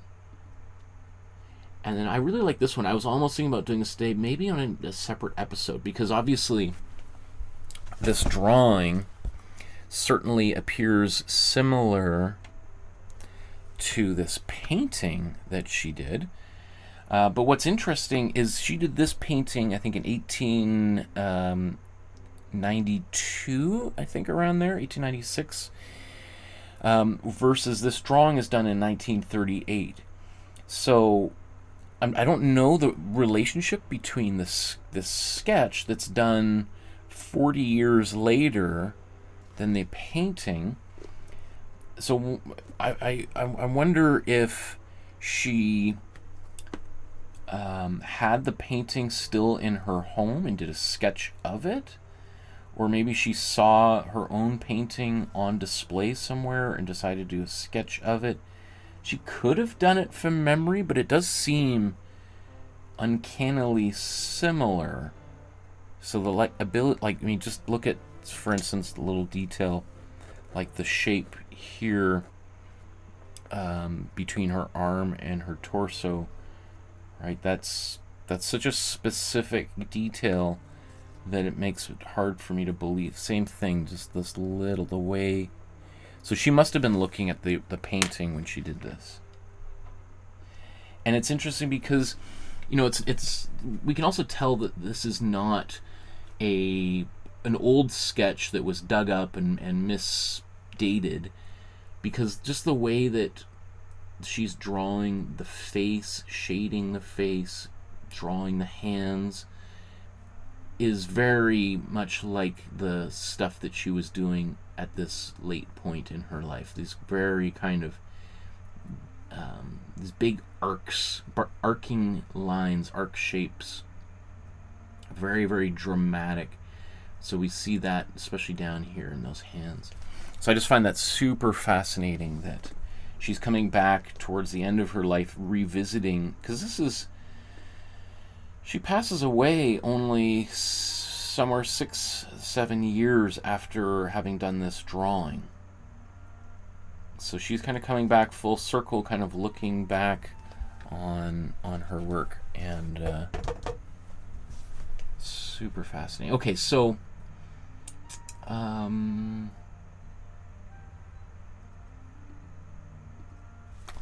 let's talk a little bit about today's artwork.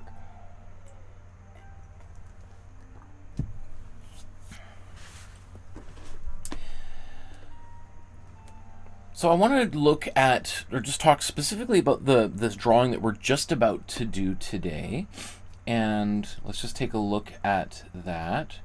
So here's kind of today's master study. This is going to be an intermediate and above level drawing. It shouldn't stop anybody from trying it, but just keep in mind that this is a little bit more challenging artwork to do.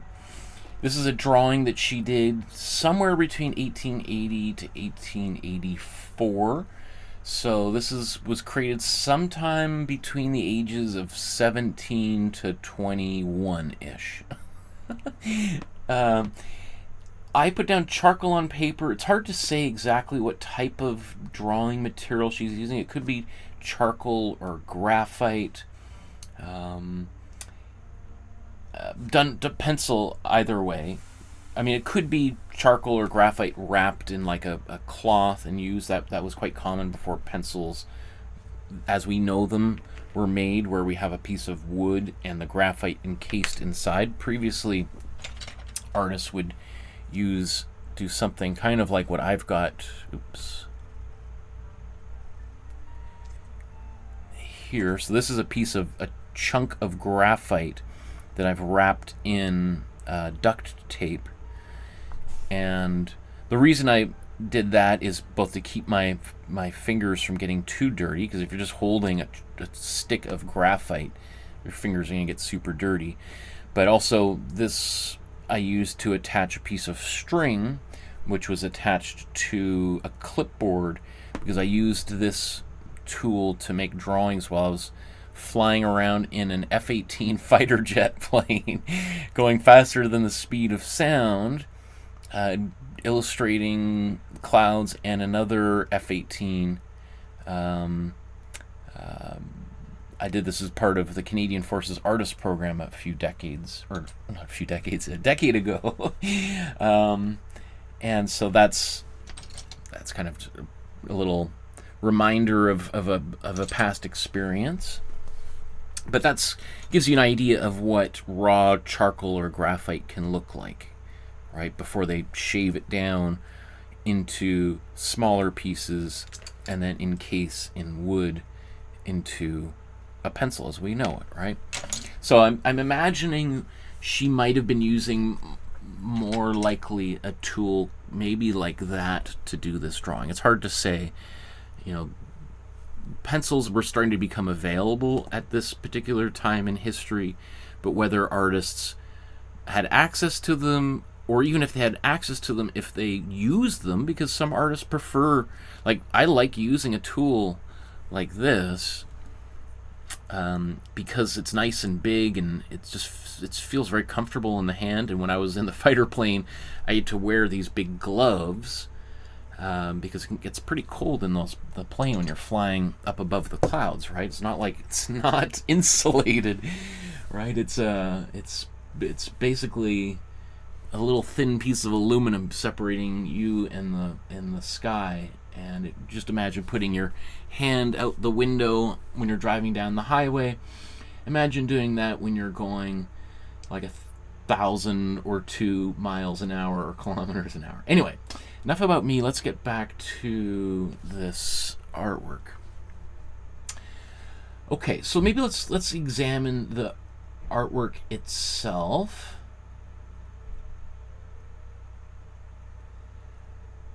So, I mean, this drawing is absolutely stunning. I would consider this to be her greatest drawing, equal with her greatest paintings. This is currently on view at the Metropolitan Museum of Art in New York City. There's an exhibition on Helene Schjerfbeck's art that's up for only another week or so, I think. I think it closes pretty soon here in 2026. And so if you've got a little bit of time, you should rush over and see it in person. It's not a big drawing. I mean, how big is this? It's roughly about the size of the sketchbook, so it's not too much. It's, 13 inches tall, and I think I've zoomed in on this as well. So it's the whole face is roughly. I mean, it's smaller than a human head for sure. Probably about 2/3 big. Anyway, let's zoom in on this. I just want you to see the line work here. Notice how these lines are curving around the face, emphasizing the lip coming forward. These lines emphasizing the nose kind of coming forward or receding, depending on the way you want to think about it. Right, all of these beautiful lines that are like, it's like you imagine like a piece of clay, and each line is kind of carving into the surface. Just gorgeous. Right, the hair, even these kind of loose hairs at the back of her head. We can even see that she's filled the background in really quickly with these diagonal lines. And the fact that the background is all diagonal lines helps create a contrast between the background and her face, which has lines going in all sorts of different directions. So it's a really simple way to create, a distinction that this is not this, because the background, it's drawn differently than the face, so they separate from one another. Right. Another thing too, look at the hair. Notice how she just basically draws the hair as a singular, kind of like a singular shape, right? She's, besides a few areas, each hair is not defined. Right? Some people, if they draw hair, they go to a lot of effort to define different hairs. Here it's kind of one big shape. I'm not sure. What do you think that is? Is that a bow on her top of her head or a bun? I think her hair is pulled up into a bun, right? But is that a ribbon? It's hard. You tell me. Obviously, I'm not often putting my hair up like that, so it's hard for me to discern exactly what's going on there. It sounds like there's a cement truck right outside my window. I'm sorry if it's kind of loud on if you're listening to it with headphones.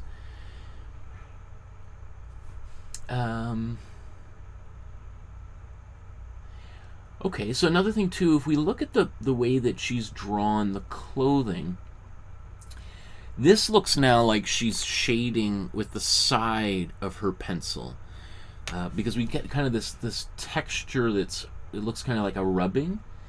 So that's another way that she's creating a distinction. She's using almost entirely lines to shade the face, and then she's using the blending technique. So we have like hatching or cross hatching on the face, and then blending on the clothes. So again, another way to emphasize different textures, different surface, different plane.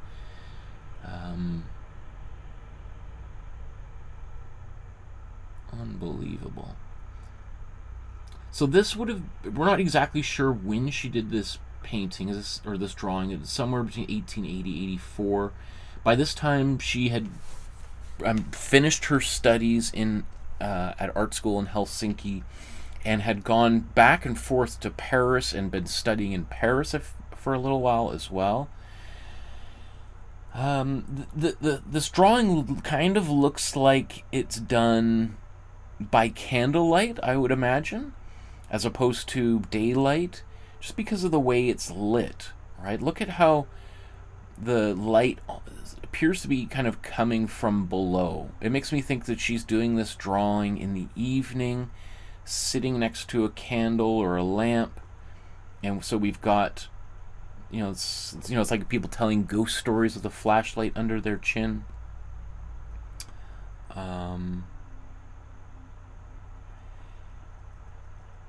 Other things to think about, like if we squint, close our eyes almost all the way, and we look at the drawing, to me it seems, anyway, like the darkest places are the eyes.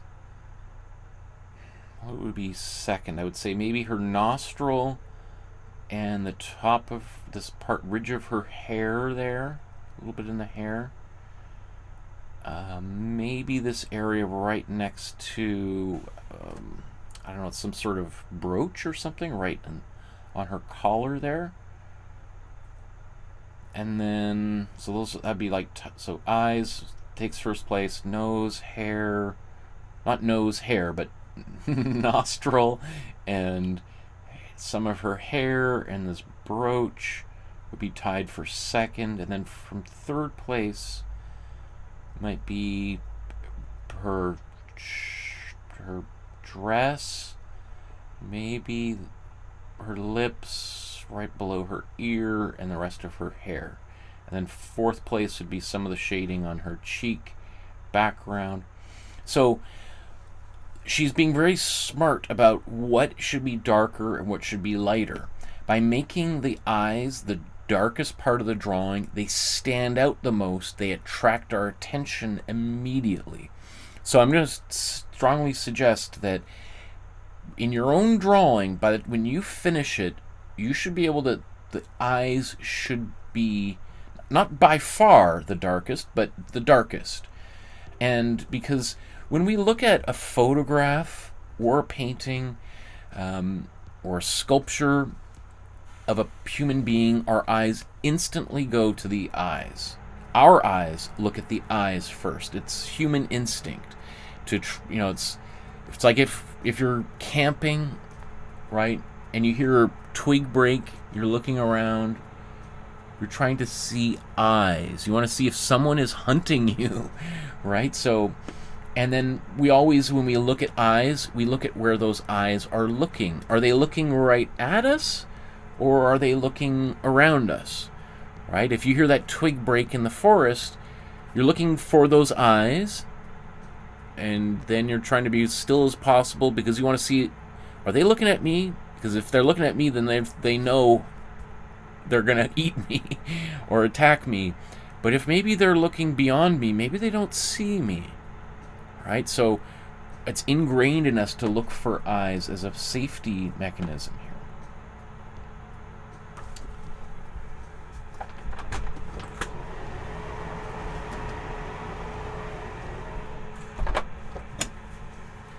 Yes, it literally is a cement truck right across the street. Ah!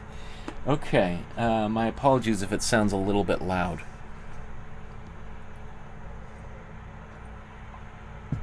I keep feeling like it's just gonna go right through the window here. Wow, okay, so many comments.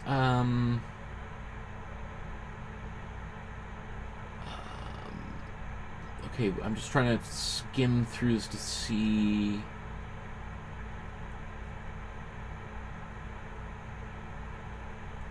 Sword Fighter and Lamback are having quite the interesting conversation about cats. Sword Fighter says she was a master at age 15. Reminds me of my old sister's work. She was way better than me at drawing the souls of people. Interesting. I wonder if you practiced a lot. Can you make a great art very quickly? I am new in art. Of course, yeah. You have to, yeah, practicing.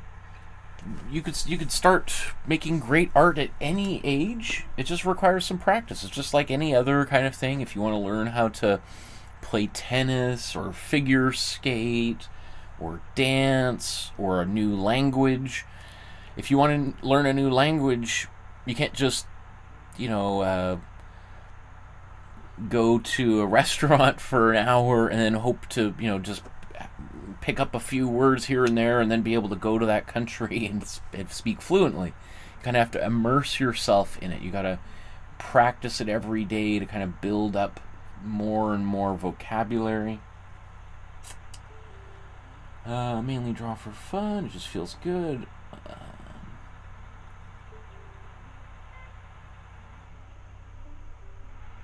I'm back says he seems like he knows every painter.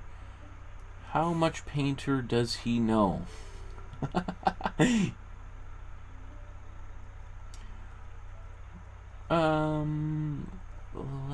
Back says, who are you doing? Mars, is everything okay?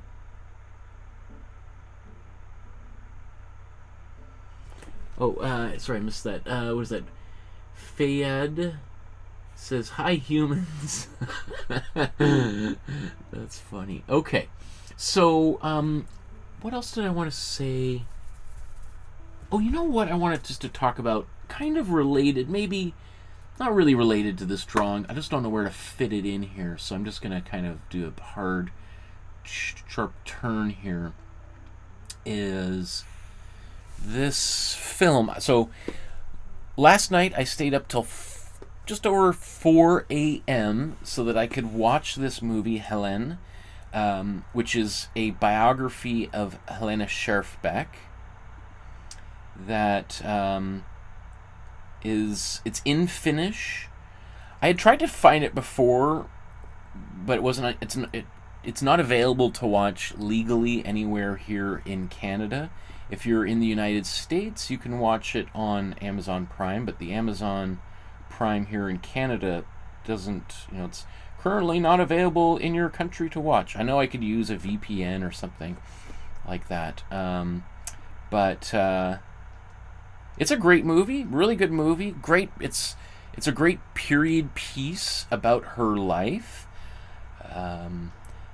The way that I watched it, I spent enough time searching and searching and searching online. I found this Russian website that's streaming it. How legal or illegal it is, it's hard to quite tell. Strangely enough, there wasn't any pop-ups for it, which is usually something that happens when you try to watch some kind of sketchy content like that. But it was frustrating because it would play and then pause every minute or so. So that's why I started watching it at like 1 in the morning. It's a 2-hour-long film. It took about 3.5 hours to watch the whole thing. So if I seem a little bit tired or I get rings under my eyes, it's because I was up. Because I wanted to see this movie, because I'm not sure when I'll be able to do another Helene Schjerfbeck episode, so I wanted to make sure I saw this so I'd be able to talk about it in this episode. I suggest, if you can, if you're in a place where you have access to watch it, It's interesting because I've spent the past maybe 3 months reading as much as I could about her, looking at as much of her artwork as possible. So it's sort of like, when you read a novel and then you go watch the movie, sometimes you're like, huh, interesting. I didn't quite see it that way. Or other times like, that's exactly how I pictured things. And there's definitely a lot of those feelings in watching this film again. It's not a full biography. It doesn't really talk about her childhood at all. It basically takes place entirely around, I'd say, 1917 to 1935. So, like, the movie sort of begins with her working on this painting, which I think this one is 1919 that she did this. It's kind of plays a little, just like any biography, plays a little bit back and forth with the actual time. It sort of suggests that she was doing this maybe in 1916, and she does some other paintings after this that were technically done before this painting was done. But I personally, that stuff is to be expected. It's a kind of a slow, quiet movie that also has some really intense drama to it, like not violence and all sorts of craziness, but it's got a quiet intensity. Because, long story short, it really focuses on this relationship, possible romance between these two figures. Here's Helene Schjerfbeck, who at the time of this would have been, in terms of history, she would be in her early 40s. And then this is Einar Rauter, this younger man who's in his maybe early 20s at this time, who eventually goes on to write her biography and is a collector of her work and a young artist himself. And the kind of tension between the two of them, because he's a huge fan of her work and is trying to promote her work, and she sort of falls in love with him, and he's typical 20-year-old dude, completely oblivious to what's going on in the world around him, and wandering around the house with his shirt off. He goes swimming in his underwear, and she's just sort of watching him and is completely clueless as to how that a buff young dude might appear to anybody. It definitely suggests that they never actually consummated their relationship,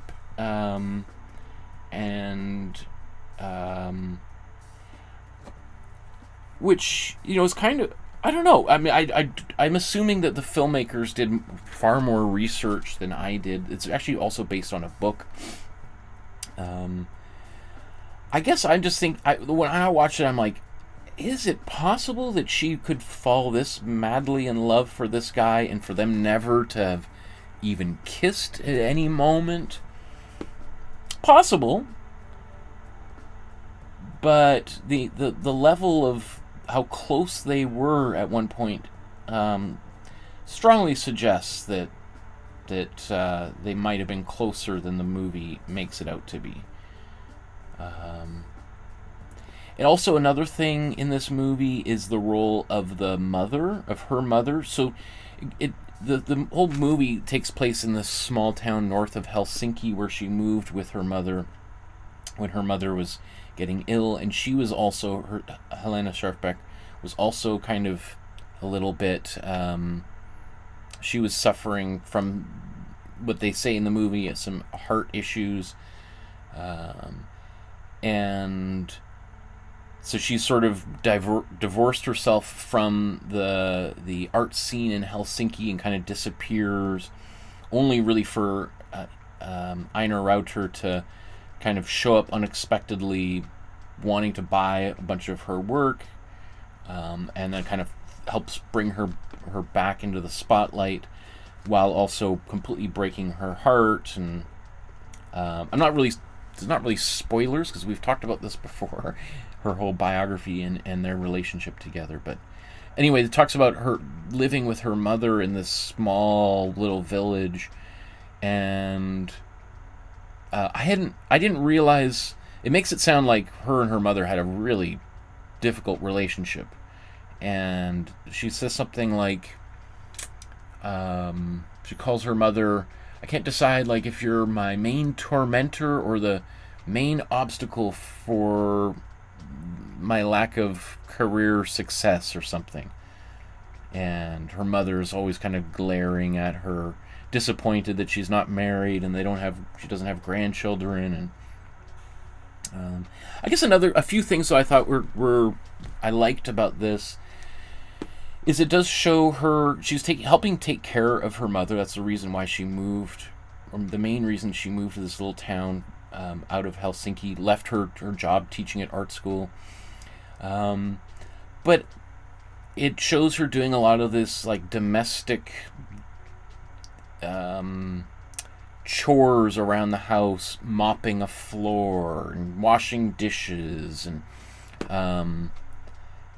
I don't know. I was just kind of acutely aware at that moment of like I don't think Pablo Picasso ever mopped a floor or washed a dish in his entire life. And certainly we don't see that in any movie or TV comic book adaptation about Picasso. And so just making me think about like gender roles, particularly back in that time, how not only did she have to make art, but she also was doing cooking and cleaning and all these other kind of domestic things, and then kind of art came last. And the fact that she's able to be so productive, so prolific, and the quality of work was so high while having to fulfill all these other roles is just is spectacular. It's really, really inspiring. And I like that they include that, like, maybe 30 seconds of her just washing dishes, mopping floors, just emphasizing that, because they, while I was watching this movie, I was also thinking to myself, like, this is, like,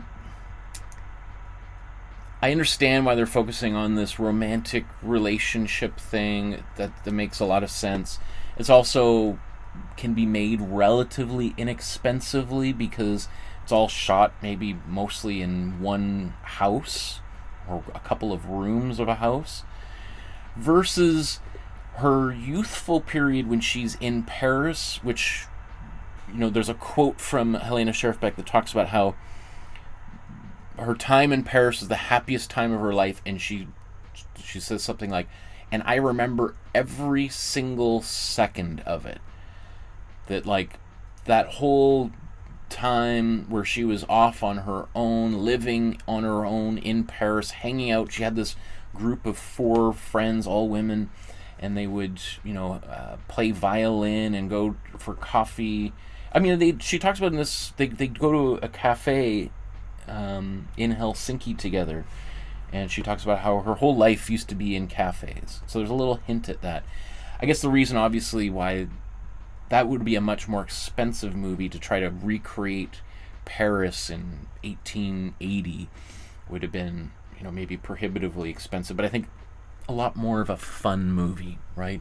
And I even said that when we did that episode, I think when we were doing this particular, I was thinking that would make a really fun movie, right? A bunch of like 18, 19-year-old women, art students in Paris, hanging out together. Like we've seen lots of movies about young men like Picasso and stuff roaming around, Toulouse-Lautrec, Moulin Rouge. I'd be interested to see a female perspective on that whole environment. Anyway, highly encourage you to see that. It's definitely this whole movie takes place 30 years, 20 plus years after she made this drawing. So it doesn't really have any relationship to this drawing at all. I just wanted to squeeze that in there because I was up so late watching this movie, and I just thought it was kind of worthy of mention there. That's my long review of the movie Helene from 2020, I think. Christine says, I'm excited to watch this movie. Mr. Stig says, also related question, does practicing digital art improve my normal drawing skills and vice versa? Of course. Anytime you're drawing, anytime you're just looking at something carefully, that's helping you draw. We think of drawing as just a pure hand activity. It's a hand-eye activity, if anything, more of an eye activity than a hand activity. So whatever kind of tool you're using, as far as I'm concerned, doesn't matter. It's just about learning those observational skills, and then whatever tool you use to help kind of translate that onto a surface is, I think, it's not besides the point or irrelevant, but it's sort of like it's like saying I want to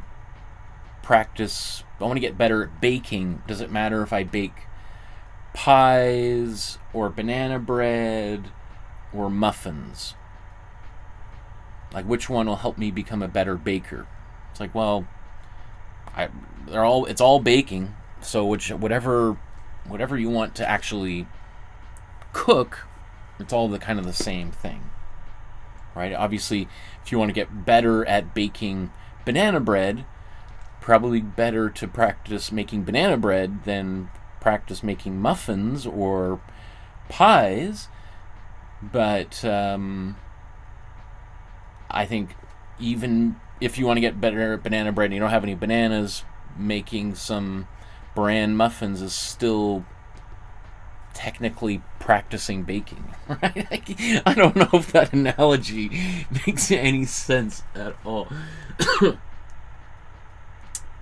That's funny. Lamb Backback says she looks 20 and he looks 40. Interesting.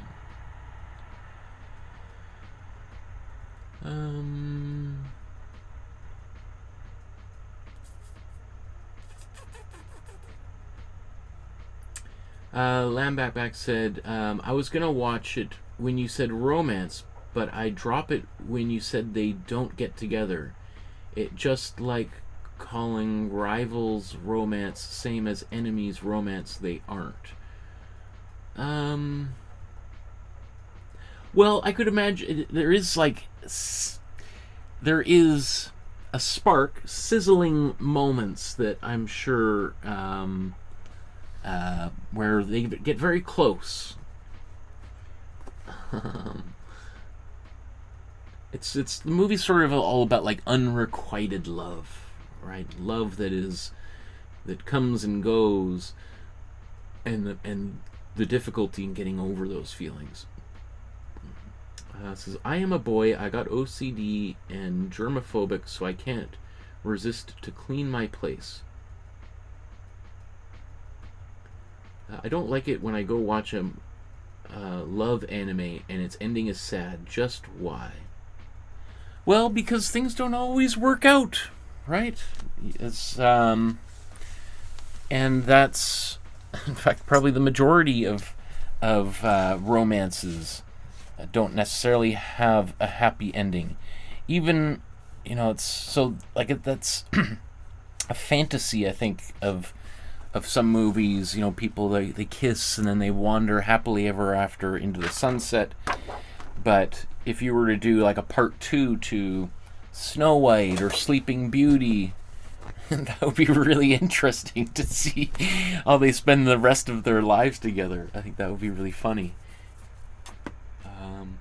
So in that sense, a movie where the characters don't end up happily ever after is a little bit more, we might even say more mature, for a more mature audience that recognizes, yeah, you know, young flings are fun and interesting, but let's see how these two people, let's put them in a house, make them live together. Let's see let's see how that ends up.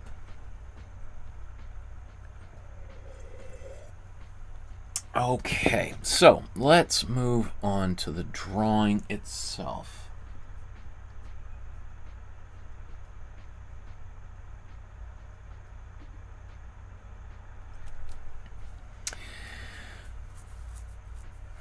Or, you know what, maybe.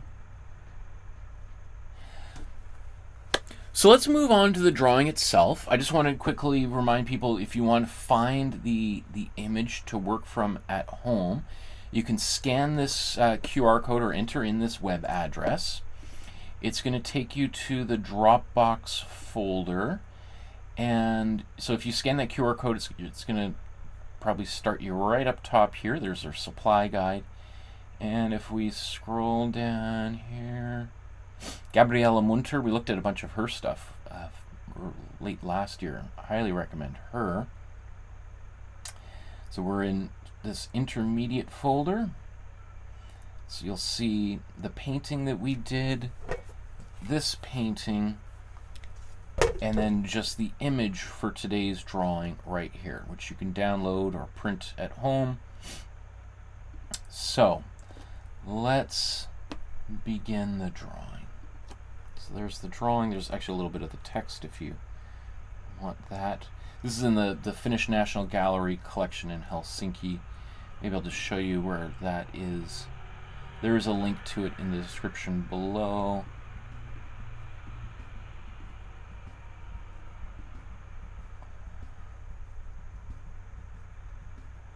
right, here's a little bit of the information. You can see it's been exhibited many, many times, all the way back to 1892. Here's the exhibition history. I always find these really fascinating. Oh, that's 1992 it was first exhibited. Oh, so it must have been acquired back in the 90s. Yes, purchased in 1995. Huh. Okay, so how are we going to start this drawing? Well, let's, I wonder, should we do two drawings or should we just go right for the, go right to the top of the mountain? Maybe why don't we continue? Let's do a quick sketch version, and then that can help us learn how this was created, and then we can maybe do an image transfer. In fact, maybe let's do an image transfer here.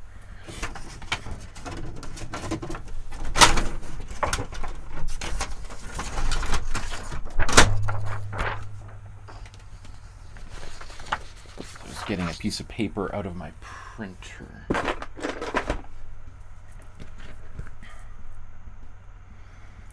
So I'm going to sketch it onto here, and then I'm going to transfer it onto, just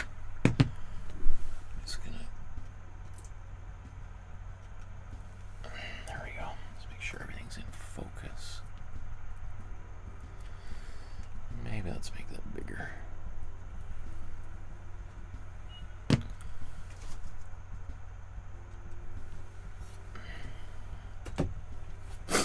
Okay.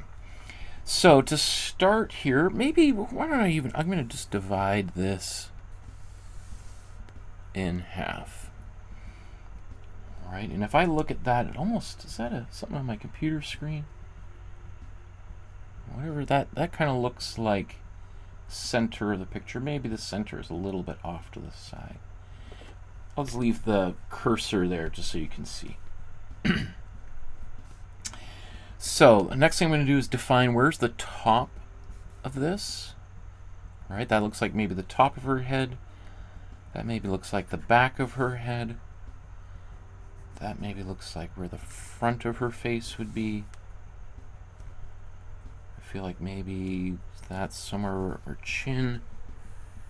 This is the bottom, right? So, and one way that we can do this drawing is a method I talked about called the block-in method before. And so if I think about this as like a block of marble,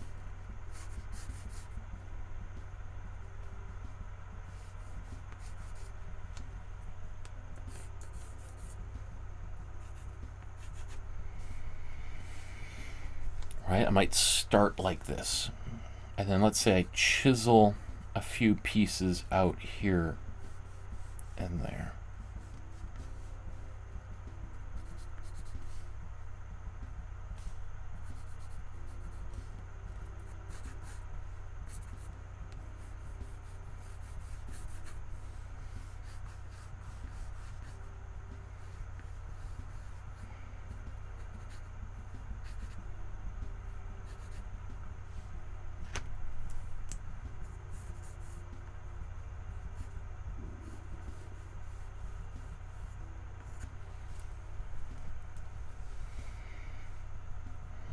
If I think about that again being the middle, I see kind of an eye right here, another eye right here.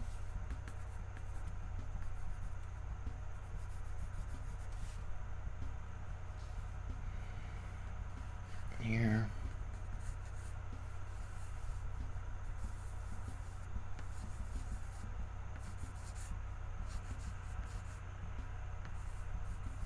This lighter patch in her hair. Okay, then maybe that's her collar.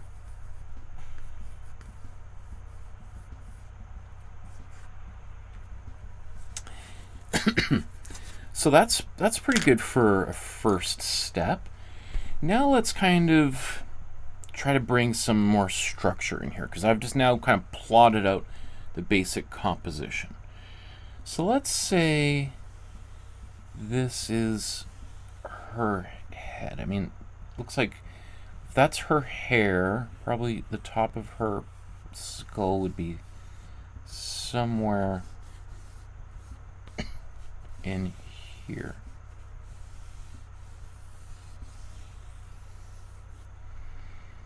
Right, and halfway between this and this is, I think, roughly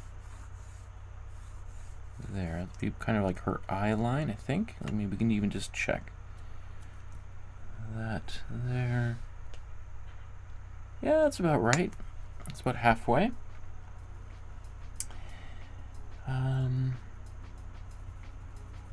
One eye at the center of the other eye, the pupil, I mean.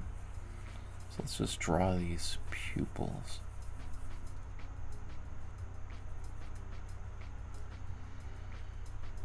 Alright, we got one eye.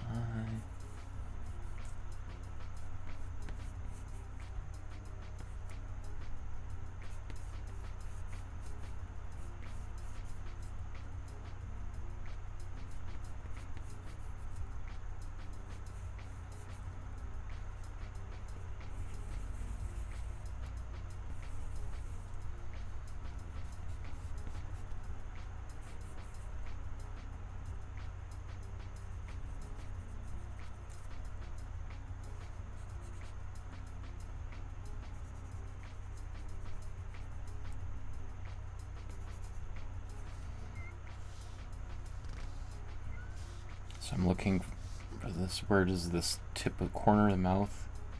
It's a little bit comes beyond this back of part of her nostril there. Yeah, that's about right around there.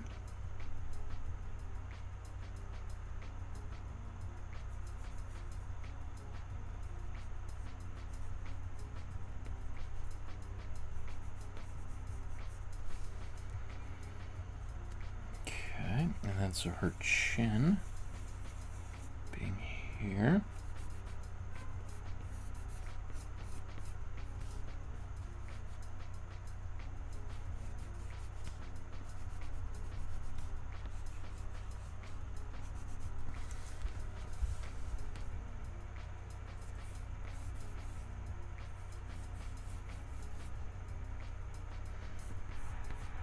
Now this eyelid's a little bit high.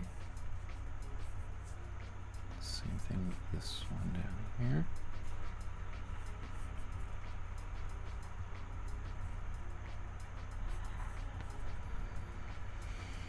Okay, let's go straight up.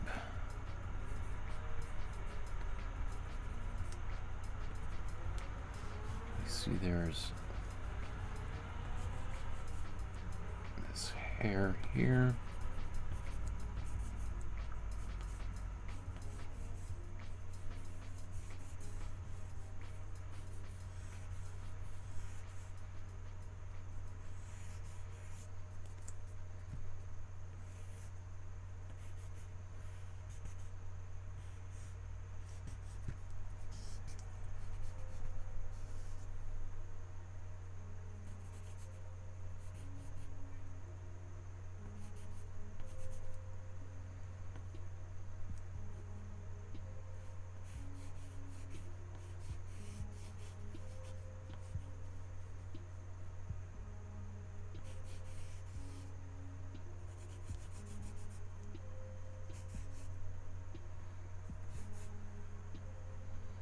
The tip of her ear would be somewhere underneath her hair, and the bottom, right, looks like this right here. So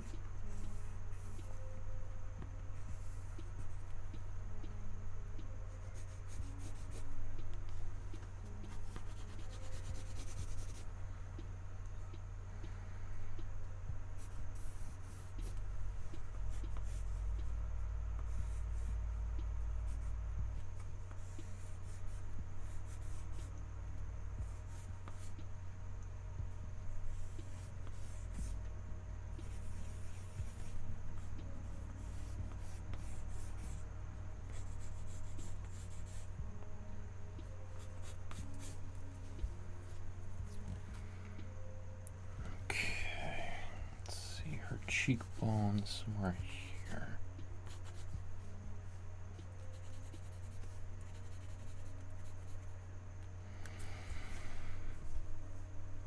Okay, so now let's see. I want to kind of see if I can diagnose any potential issues, problems with this drawing. I do feel maybe it's a bit wider than maybe it needs to be. Her face might be a little bit thinner than that.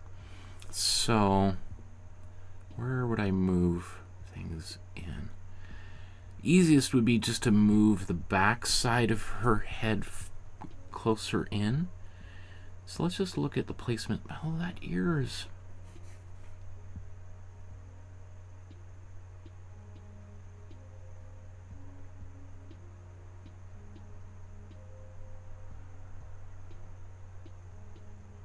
You know, my style, I tend to kind of have rounder faces anyway. So maybe those proportions are fine. Maybe it needs just to stretch out a little bit. Yeah, maybe the bottom of her chin. And what if we raise this up?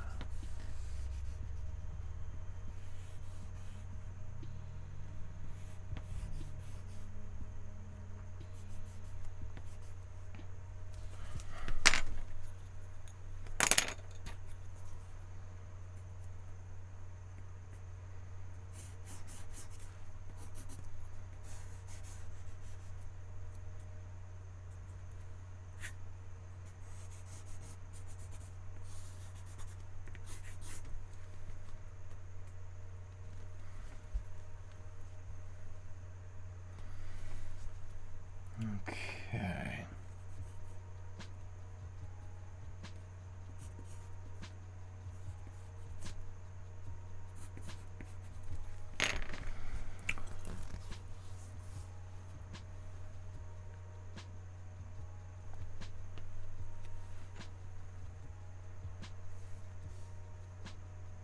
So what I'm doing right now is just trying to diagnose any particular issues or problems that I've overlooked. All right, I'm looking at, if I draw a line straight up, where does it connect with the things around it? If I draw from, let's say, this nostril across to tells us that her head's tilted ever so slightly because of that ear being a little bit higher.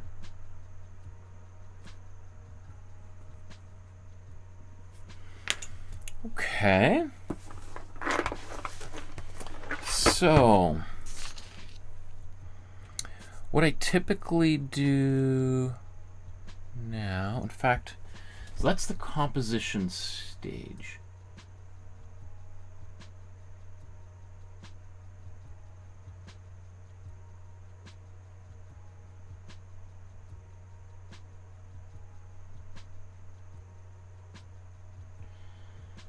I'm not sure what that says. Lamb Backpack says, "Bro, your photo is leak. I seen it on your lock screen. You got face reveal. Your photo is leak."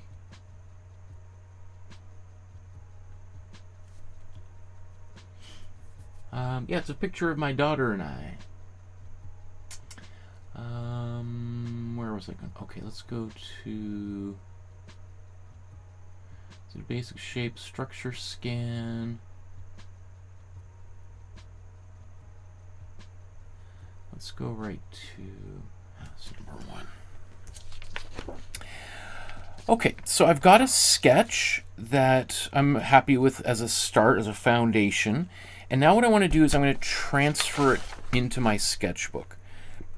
So I've got this quick sketch that we just did, and now I want to get it on here. Now, typically what we do is we can use some carbon paper or graphite paper to do this. All right, I just put this down, and I can just use my fingernail, and you can see a little bit of a line. I didn't draw it very hard, but you see that shows up there.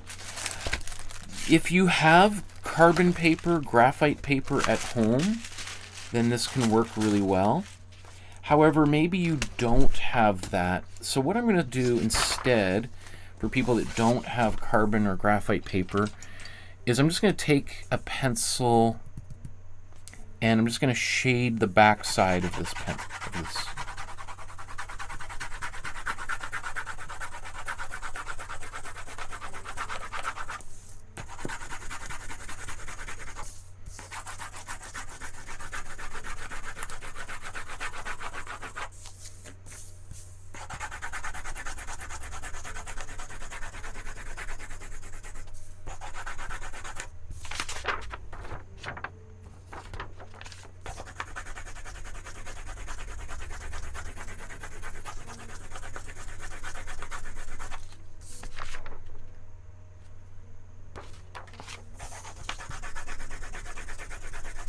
So I'm holding it up to the light, trying to see, like, I'm looking at the face. Maybe, is there a way to show that on camera somehow?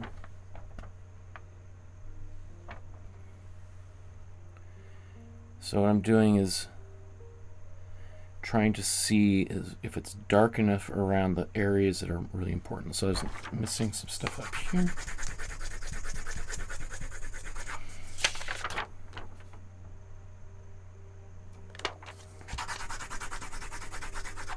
Okay, that should be good.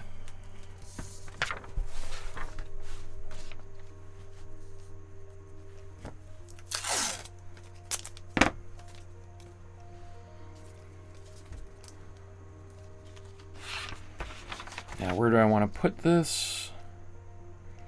Maybe I'll put it a little bit off to the left, so I got a little more space in front of her face there. I could go up a little bit higher too.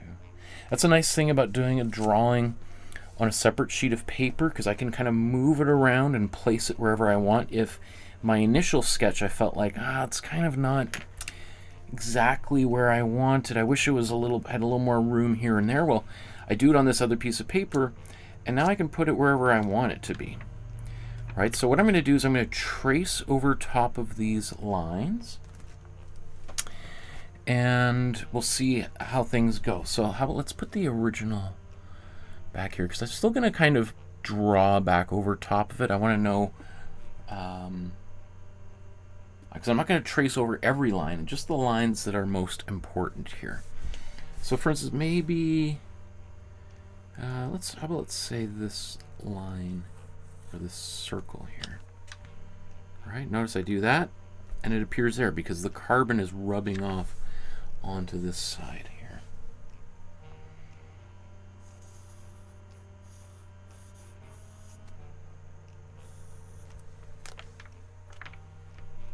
Now I want to be careful not to rub too far here. Like, see how I do a little bit of that. It's actually surprising more didn't show up there, but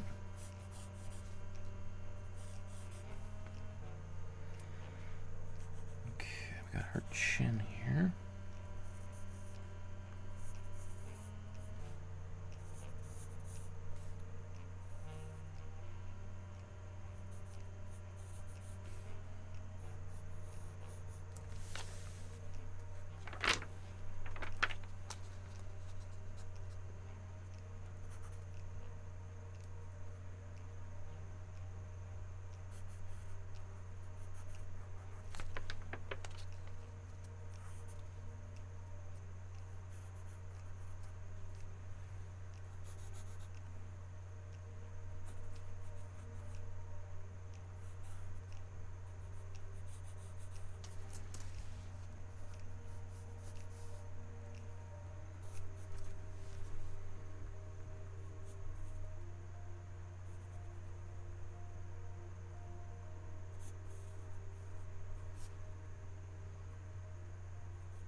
I'm just noticing, I feel like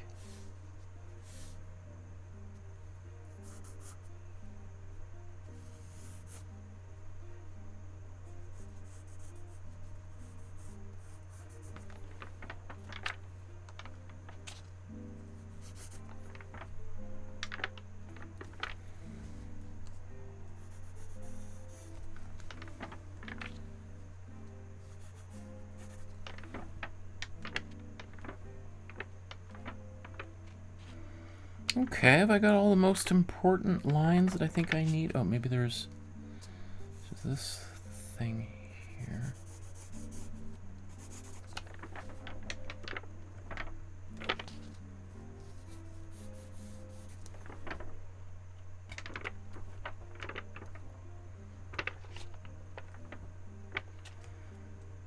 Okay, I think that's probably good enough. I'm going to peel this off. And now I've got a drawing that has appeared on the page. I don't have all of this messy work here, the grid that I drew, all of that is gone. I just have the lines that I want have been transferred to this page here.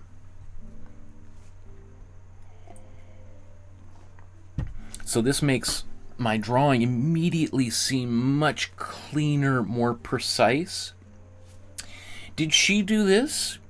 She very well could have. I'm sure she would have learned it in art school. This is not a, you know, a secret technique. I mean, I'm sure there's some people watching right now like, well, that's just cheating because now you don't have all of the sketching lines on there. Whenever I hear that, I immediately say to myself, that is clearly not an artist. Because an artist wants to make the best work possible as effortlessly as and most efficiently as possible. And if there's anything they can do to make a better artwork, and they are going to immediately jump to that. Okay, how do I realize this light isn't plugged in.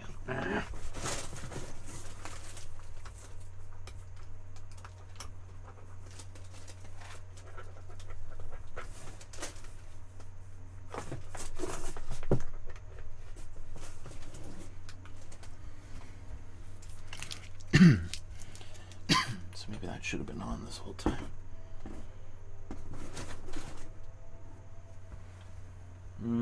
That's precarious, isn't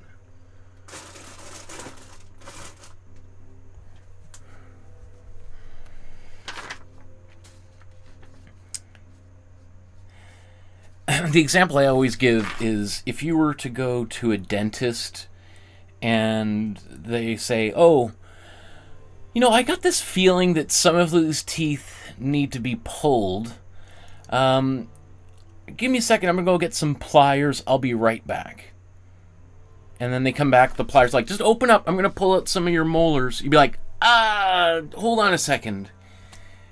Don't you think we should do some x-rays? Or, like, you know, I don't know. I feel like we're being a little bit hasty here.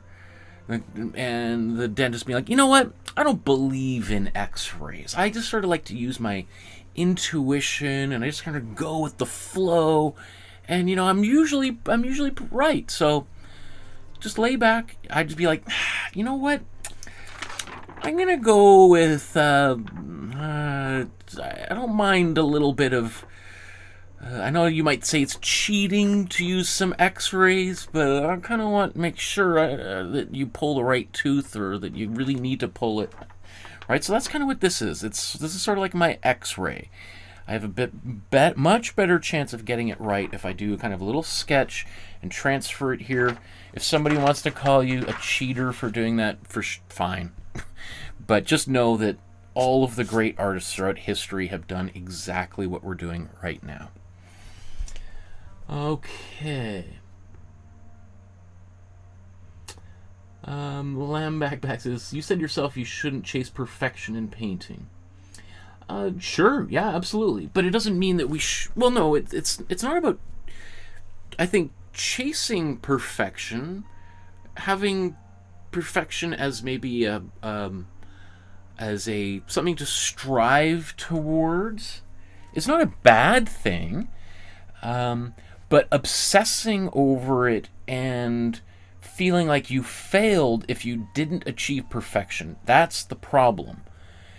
You know, it's sort of, I think of it again, like analogies. Think of it, it's like a road trip. You say to yourself, oh, this weekend I'm going to drive, you know, across the country. Or I'm going to drive, you know, to a concert in, let's say, here in Vancouver. I'm going to drive to Seattle and go see a concert. I don't have tickets, but that's where I want to, I'm going to go see, who would be a musician, Paul McCartney. I went and saw Paul McCartney in Seattle, I don't know, 10 years ago. And let's say, though, you get in your car, you're with your buddies, and you start driving, and you go to a gas station, and you're pumping gas, and there's some, I don't know, cute girl or something, and she hands you a flyer and says, there's going to be a really cool band. A local band is performing at the roller rink in town. And you're thinking to yourself, well, I was going to go see Paul McCartney, but the ticket is like $500. And this cute girl just came up to me and just gave me this flyer saying that there's a band that no one's ever heard of playing in the roller rink tonight. You're thinking, like, do I stick with the plan? Perfection would be going seeing Paul McCartney. I'm a huge Beatles fan. But, you know, you might be like, I don't know. Is it okay if I don't go to the Paul McCartney concert. Maybe I do something a little bit different, do my own thing. And your friends are like, yeah, dude, let's... it turns out actually, I was hoping one of you guys would buy my ticket for me because I got fired from my job on Friday. And you're like, oh, man. So you're expecting me to... So in one way, you could look at it like, oh, this trip to Seattle is going to be a disaster. What a nightmare. It's not working out, and maybe we don't have the money to go there, or maybe get turned away at the border. One of us gets arrested by ICE. Or you could be like, you know what? Our goal was to go see Paul McCartney, but this little band, maybe you end up going to see it, and turns out to be the coolest night you've ever had in your life. That, to me, is sort of a way I approach every drawing. I'm trying to go towards the finished goal, but if I end up over here, well, there's two different points of view. You could see like, well, I'm a failure. I was trying to go there. I ended up here. What a terrible artist I am. Or you could be like, I was trying to go there, but I ended up here. Turns out this ended up being even better, right? So that's what I'm always thinking about, is maybe there's I go on a detour and I ended up in a place I never expected, but it turns out to be the perfect place, right? That to me is perfection, right? I think one of the things about being an artist is having that ability to be flexible. And like Bob Ross talks about the happy accident, which is a genius concept of being able to accept and embrace mistakes and see them as opportunities rather than failure, right? Because the actual possibility that I could do a perfect version of this Schjerfbeck drawing is almost zero. So it's worthy of trying to get as close as possible, but also recognizing, if it's not the same, that's okay. If it's a drawing that I like, it doesn't really matter if it looks exactly like the original. Then it becomes its own thing.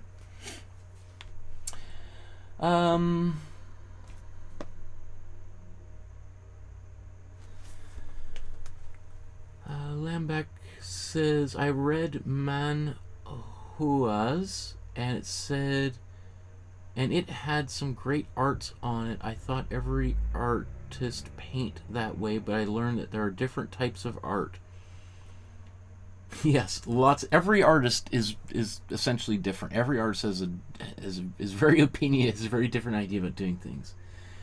Lambeck says, it doesn't work like that for me. I mean, if I have a goal, I look at the possibilities for what can come in way, and I know I won't get distracted. I go for the goal. Okay. Sure. I mean, again, the likelihood that you're going to get, that everything is going to turn out the way you want, just about zero. So if success for you relies on everything going exactly according to plan, then as far as I'm concerned, the only result will be disappointment, because the likelihood that everything is going to go perfectly well and it's going to look exactly what you expect is extremely unlikely. In fact, the likelihood that it works out perfectly like that, I think you have a much better chance of winning the lottery, not just once, but like 2 or 3 times in a row. I mean, it's basically impossible, but I suppose there is a infinitesimal fraction possible.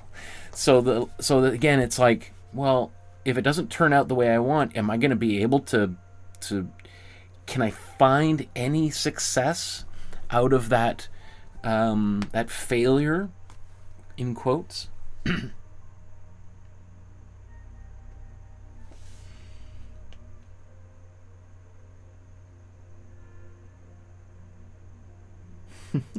Okay, let's get back to work. I need to move on to the next step here.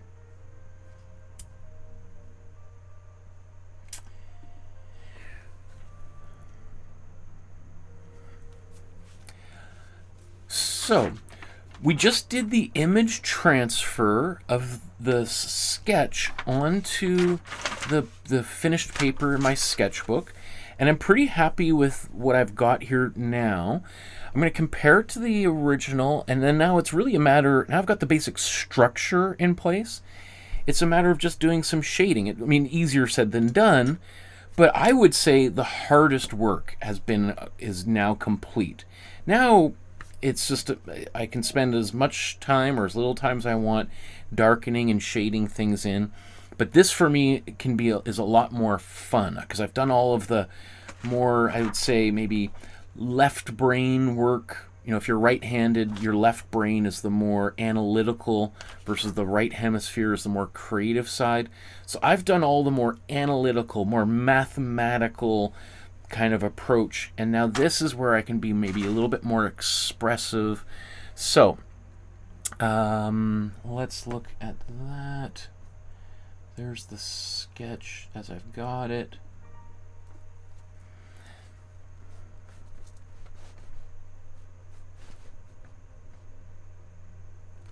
Okay. So as you can see, it's a little bit faint, but that's even better because if there's things I don't like, I can easily erase them. So let's go in here. Where should we start?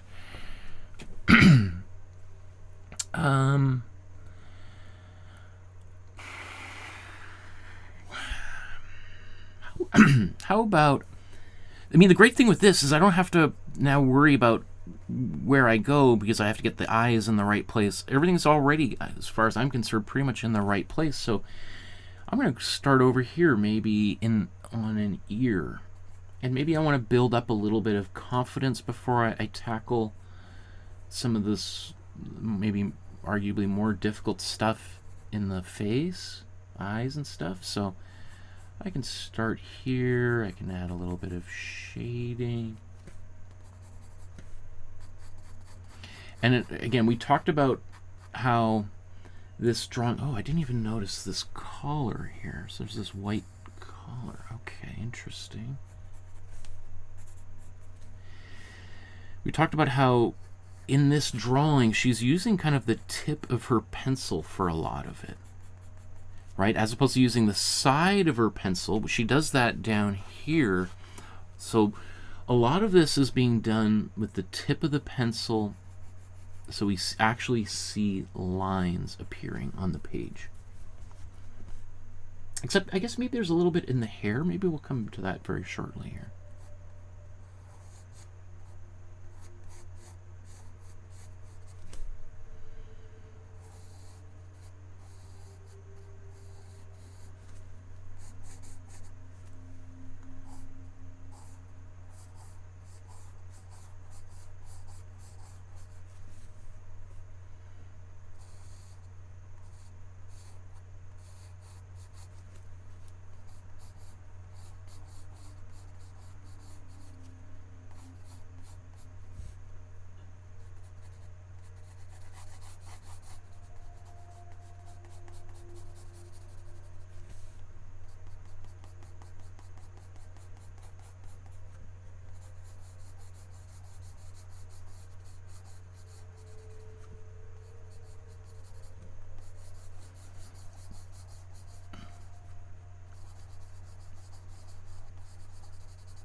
So notice I'm using these kind of curving lines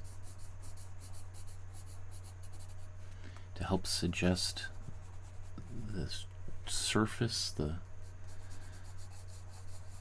curving nature of these planes, surfaces.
So she's using now the side of her pencil to do a lot of stuff down here.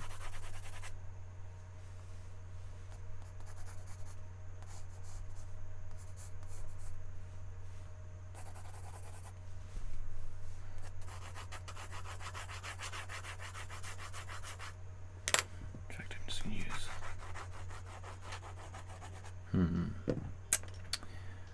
I need a pencil that's...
Okay.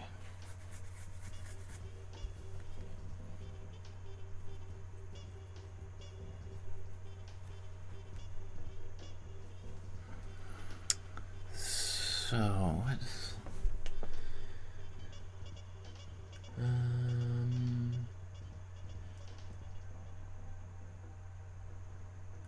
Lamback says, what is the art that you made that you think is the best that you've ever made? Lots of different stuff. I don't know. It's hard to say. It's usually the thing that I'm working on right now is my favorite thing. You hear people talk about that all the time, like actors and stuff, but it's... Ideally, it's whatever you're working on now is your favorite thing. It would kind of be a bummer to your favorite thing to be the thing that you did 20 years ago. You know, it'd be the same sort of thing if you just say, what was the happiest moment of your life? You know, like, the happiest moment of my life, I could say was the birth of my daughter, but just a couple weeks ago, my daughter jumped off the diving board without a life jacket in the deep end of the pool, and I was like in tears with joy. It was like the greatest moment of my life. I was so excited. So, and for some people, like, your kid jumping off a diving board, that's the greatest moment of your life? Seriously? Pfft. Man, they'll bars. But you know what? For me, that was such a huge breakthrough for both of us. She's born with autism and is non-speaking currently, and so she's got a lot of challenges. And so for her to be able to do that, and the joy she had, the squeals of pure, unadulterated joy, the squeals, everyone in this big pool is looking, wondering what's going on. That to me is probably the greatest moment of my life, and that just happened a few weeks ago. And I've had opportunities to do some pretty cool things. I've gone up to the North Pole. I've been in a fighter plane. I've been on the cover of every newspaper in Canada. But seeing my daughter jump off the diving board, that's the current best thing that's ever happened to me. And it sounds crazy, but I think if you're a parent, you probably know exactly what I'm talking about. Oh, thank you. Barbara says, this is a beautiful drawing. Thank you. Okay, so... Aw, thanks, Christina. I appreciate that. I love that Edie story. Thank you. So how about let's do another... Let's break this into another pass here.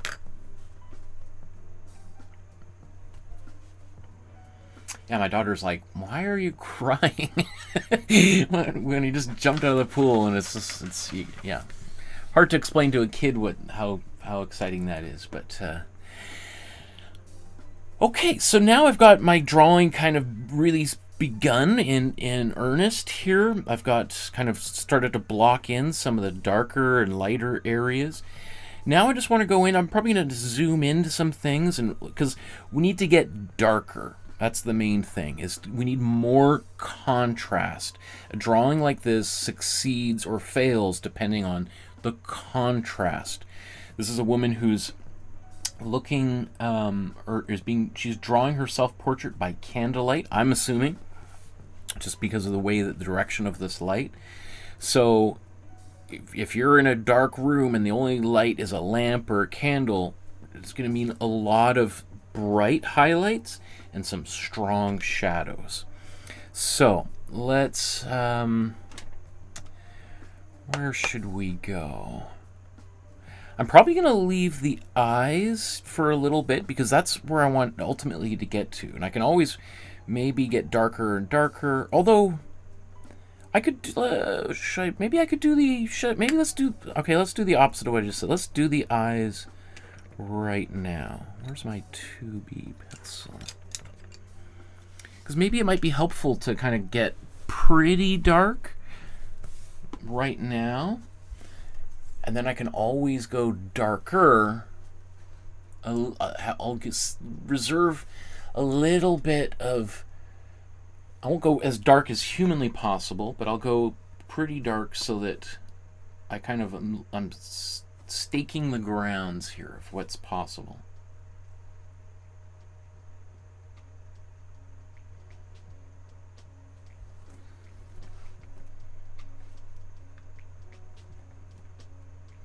You know, immediately I also kind of noticed maybe her nose could be a little bit more round. Her nose probably should have been a little bit bigger, in fact, even.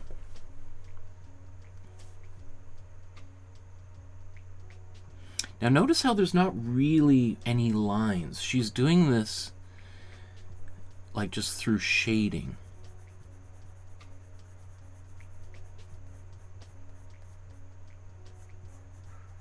Rather than dark outlines, which is what I tend to gravitate towards. Is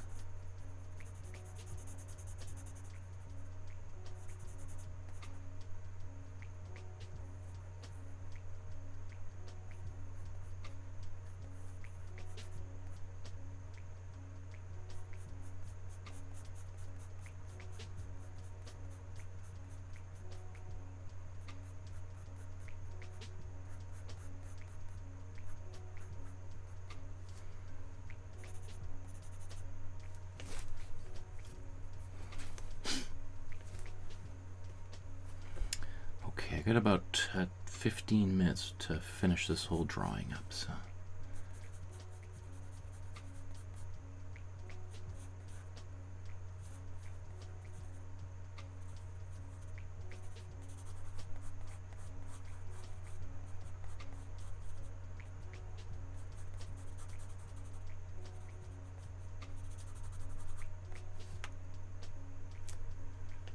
Oops, that.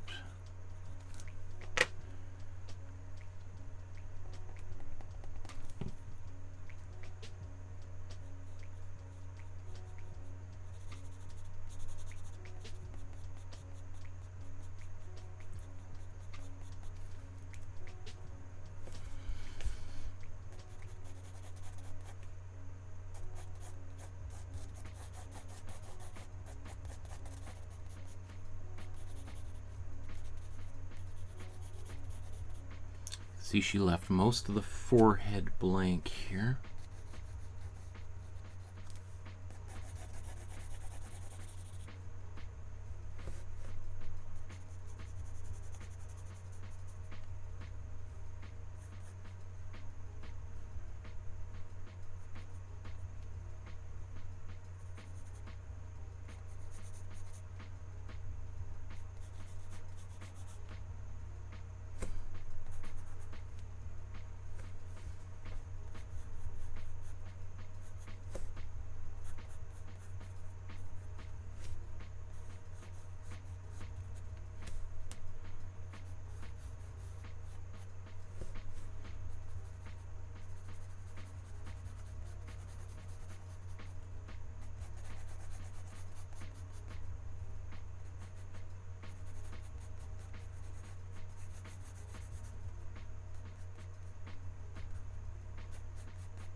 So usually the top lip is darker because usually the light is coming from above, but this time because the light is coming from below, it's the bottom lip that appears darker.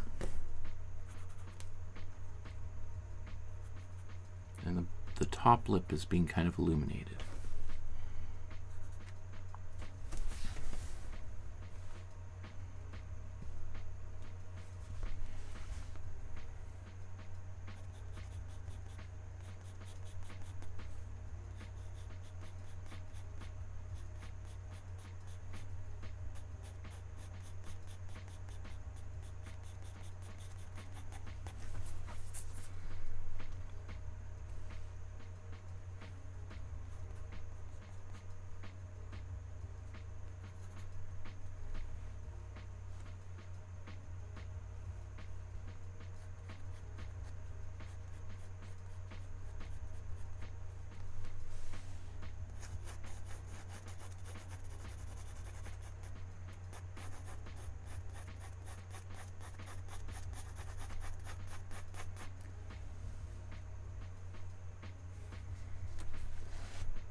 Maybe I'll do some of the backgrounds. Should I do the backgrounds? Maybe I'll start some background now, actually.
Okay. I wanted to get some of that background stuff in now so that, because it could kind of maybe smudge or blur some of the lines in the background here now. It almost looks like there's a little, I guess maybe it's even darker back here.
So this edge here really helps show us that that's an extreme contrast. It gets much darker above there. The majority of the light is coming from below, if not all of it.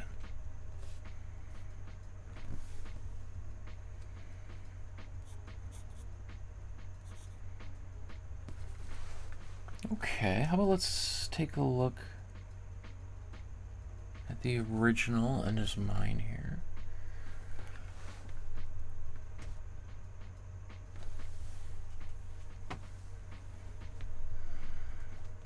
Okay, pretty close. Again, I'm going to squint my eyes so that I can see if I can see any major differences.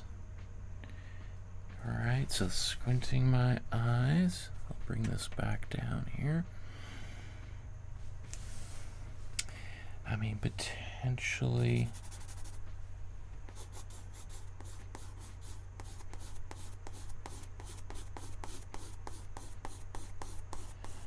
So now I'm pushing pretty hard on this 2B pencil.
Oh, I think, you know, this is probably a shadow or shadow on the wall. Interesting.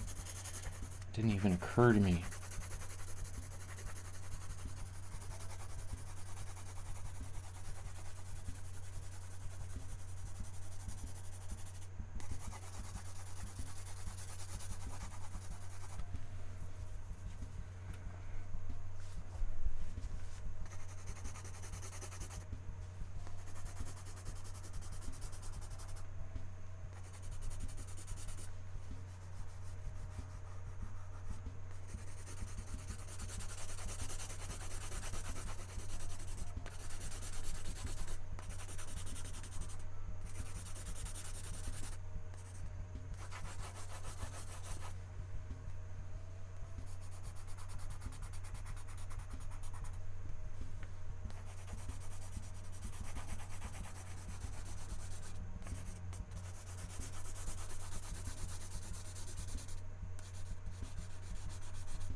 Okay.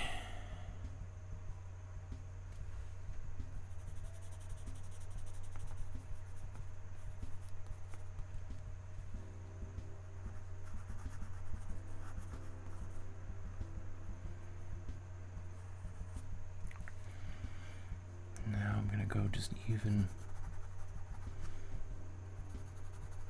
darker in these eyes.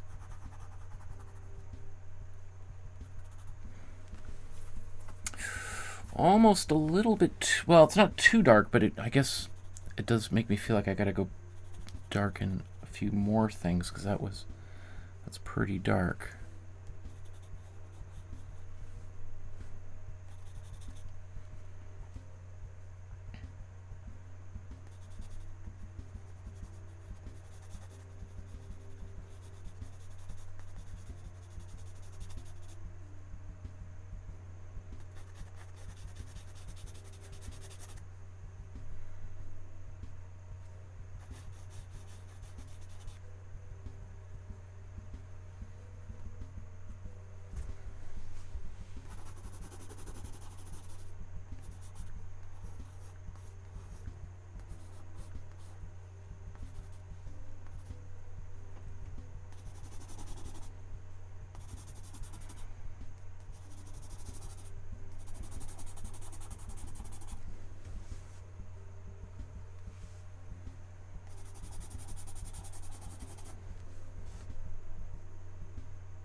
So I notice that this area, the side of her face, is, the background is actually a little bit darker there to help make some of these things pop a bit more.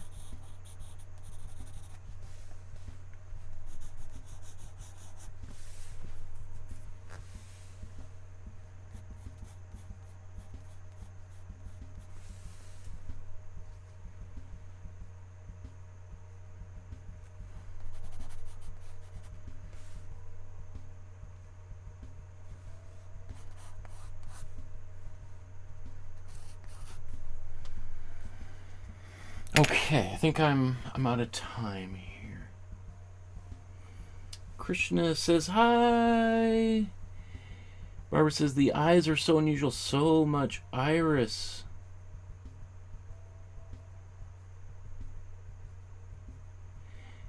Barbara says, I thought that was her hair, but you're right, it's shadow.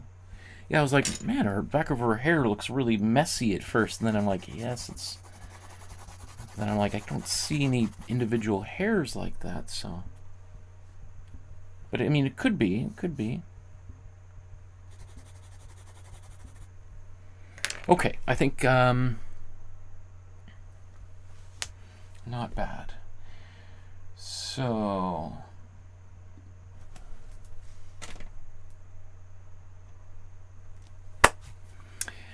We've had a great drawing day today. I'm super excited just to kind of celebrate our achievements, maybe talk a little bit about some challenges we faced along the way. So let's go back. We're going to go back to our first drawing. Or, you know, maybe before we do that, just a quick reminder to like, subscribe, hit the notification bell. People have been asking for more drawing episodes, so here you go. So if you want more of them, subscribe to the channel. That helps encourage me to make more of these. If you want to leave a small donation, a couple dollars, $5, to help me pay for electricity and internet and all that kind of stuff, that would be super appreciated. These episodes are provided free for people all over the world, and some people don't have the means of contributing. So if you're one of those persons who might have, I certainly do appreciate that your support and helping to provide free classes to people that might otherwise not have that opportunity to learn how to make art. So if you scan that QR code or enter in those web addresses, it takes you to the PayPal page. The link is down there below, so you can make sure you get the right link and you're not getting sent to some scammer page, where you can safely and securely donate. Otherwise, you can send an e-transfer or check in the mail. Contact me via my email, which is on the Facebook page and on my website. Those links are down there below. Speaking of the Facebook group, take a photograph of whatever you've created, scan this QR code, join the Facebook group, and then upload your work to the group so we can celebrate your work. We just did our most recent free bonus feedback episode. We're going to do another one probably about 3 weeks or so from now, and I go through everything that's on the Facebook group, whether it's a painting or a drawing, whether it's a drawing like the ones we've done today by Helene Schjerfbeck, or it's the free drawing course I did here on YouTube 6 years ago. I still to this day give people free feedback on those drawings, so I'd love to see your work there on the Facebook group. There's what the page looks like. And now, how about let's start at the first drawing we did today. So, let's go this way. So here's the first drawing we did. Let's just make sure we're focused. So this drawing is The Sleeping Cat from 1876.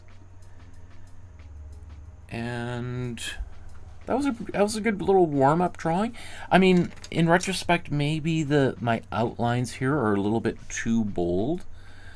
And the other thing I talked about is when you're drawing a cat, trying to get those eyes relatively close to the nose. So if anything, I could have even gone a little bit closer. If you're feeling it looks too much like a dog, it's probably because the space between the tip of the nose and the eyes is too far away. Look how where I originally put those lines. So I moved them down because the closer they get to the nose, the more cat-like it'll be. The further away, then the more of a snout, like fox-like face we're going to see. I think that turned out okay. let's go to drawing number 2 here.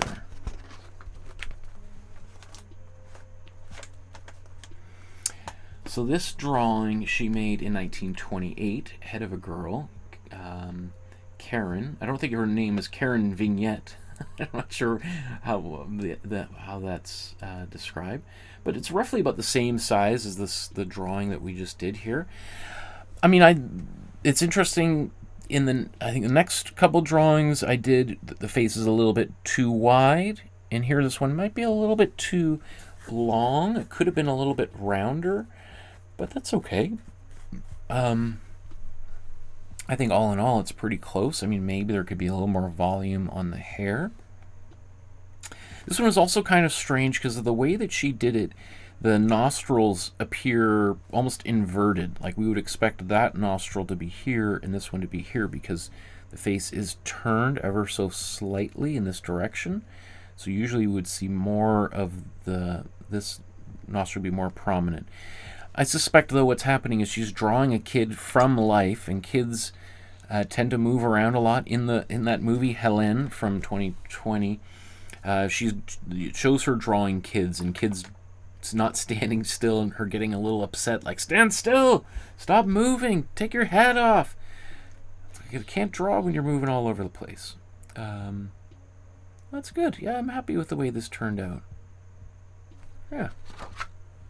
I think maybe one of the challenges is the eyes and these dark parts of the eyes.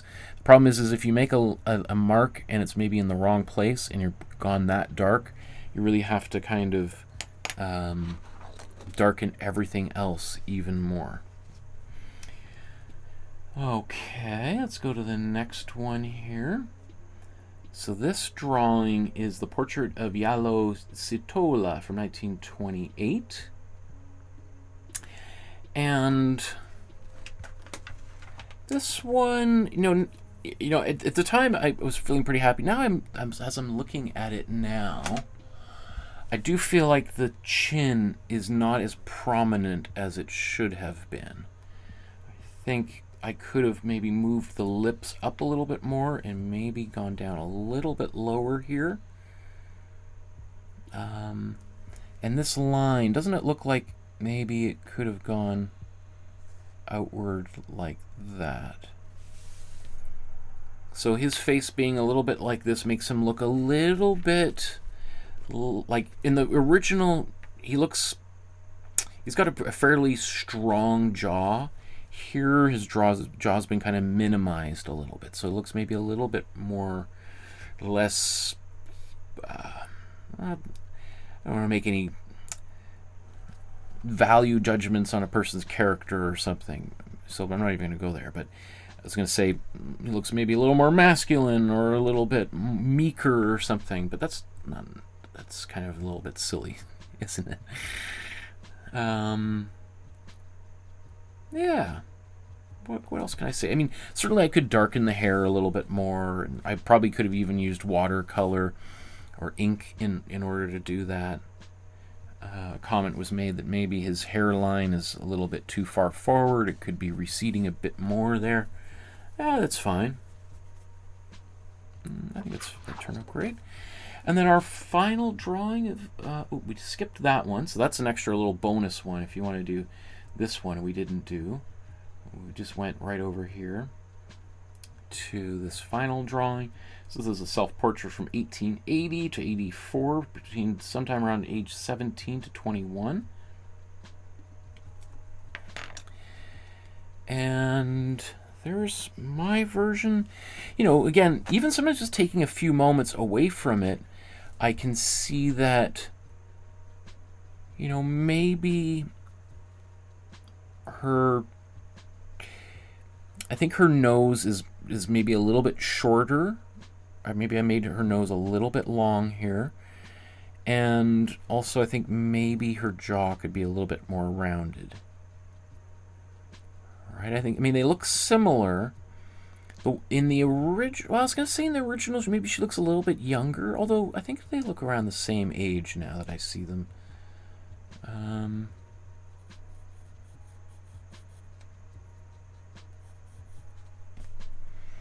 It's It's one thing, once you do something like this, it's sometimes hard to just walk away. You just want to continue to fuss with it.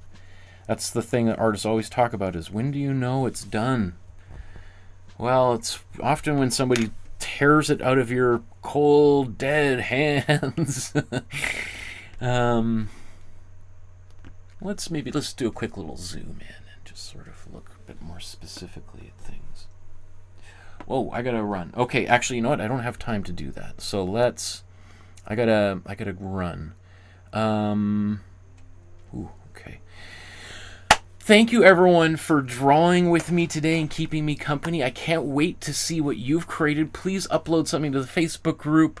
Remember, every time you're making art, you're making our world a better place and a more peaceful, creative place. You're contributing to the beauty on our planet, and that works as a fantastic antidote to all the negativity that surrounds us these days.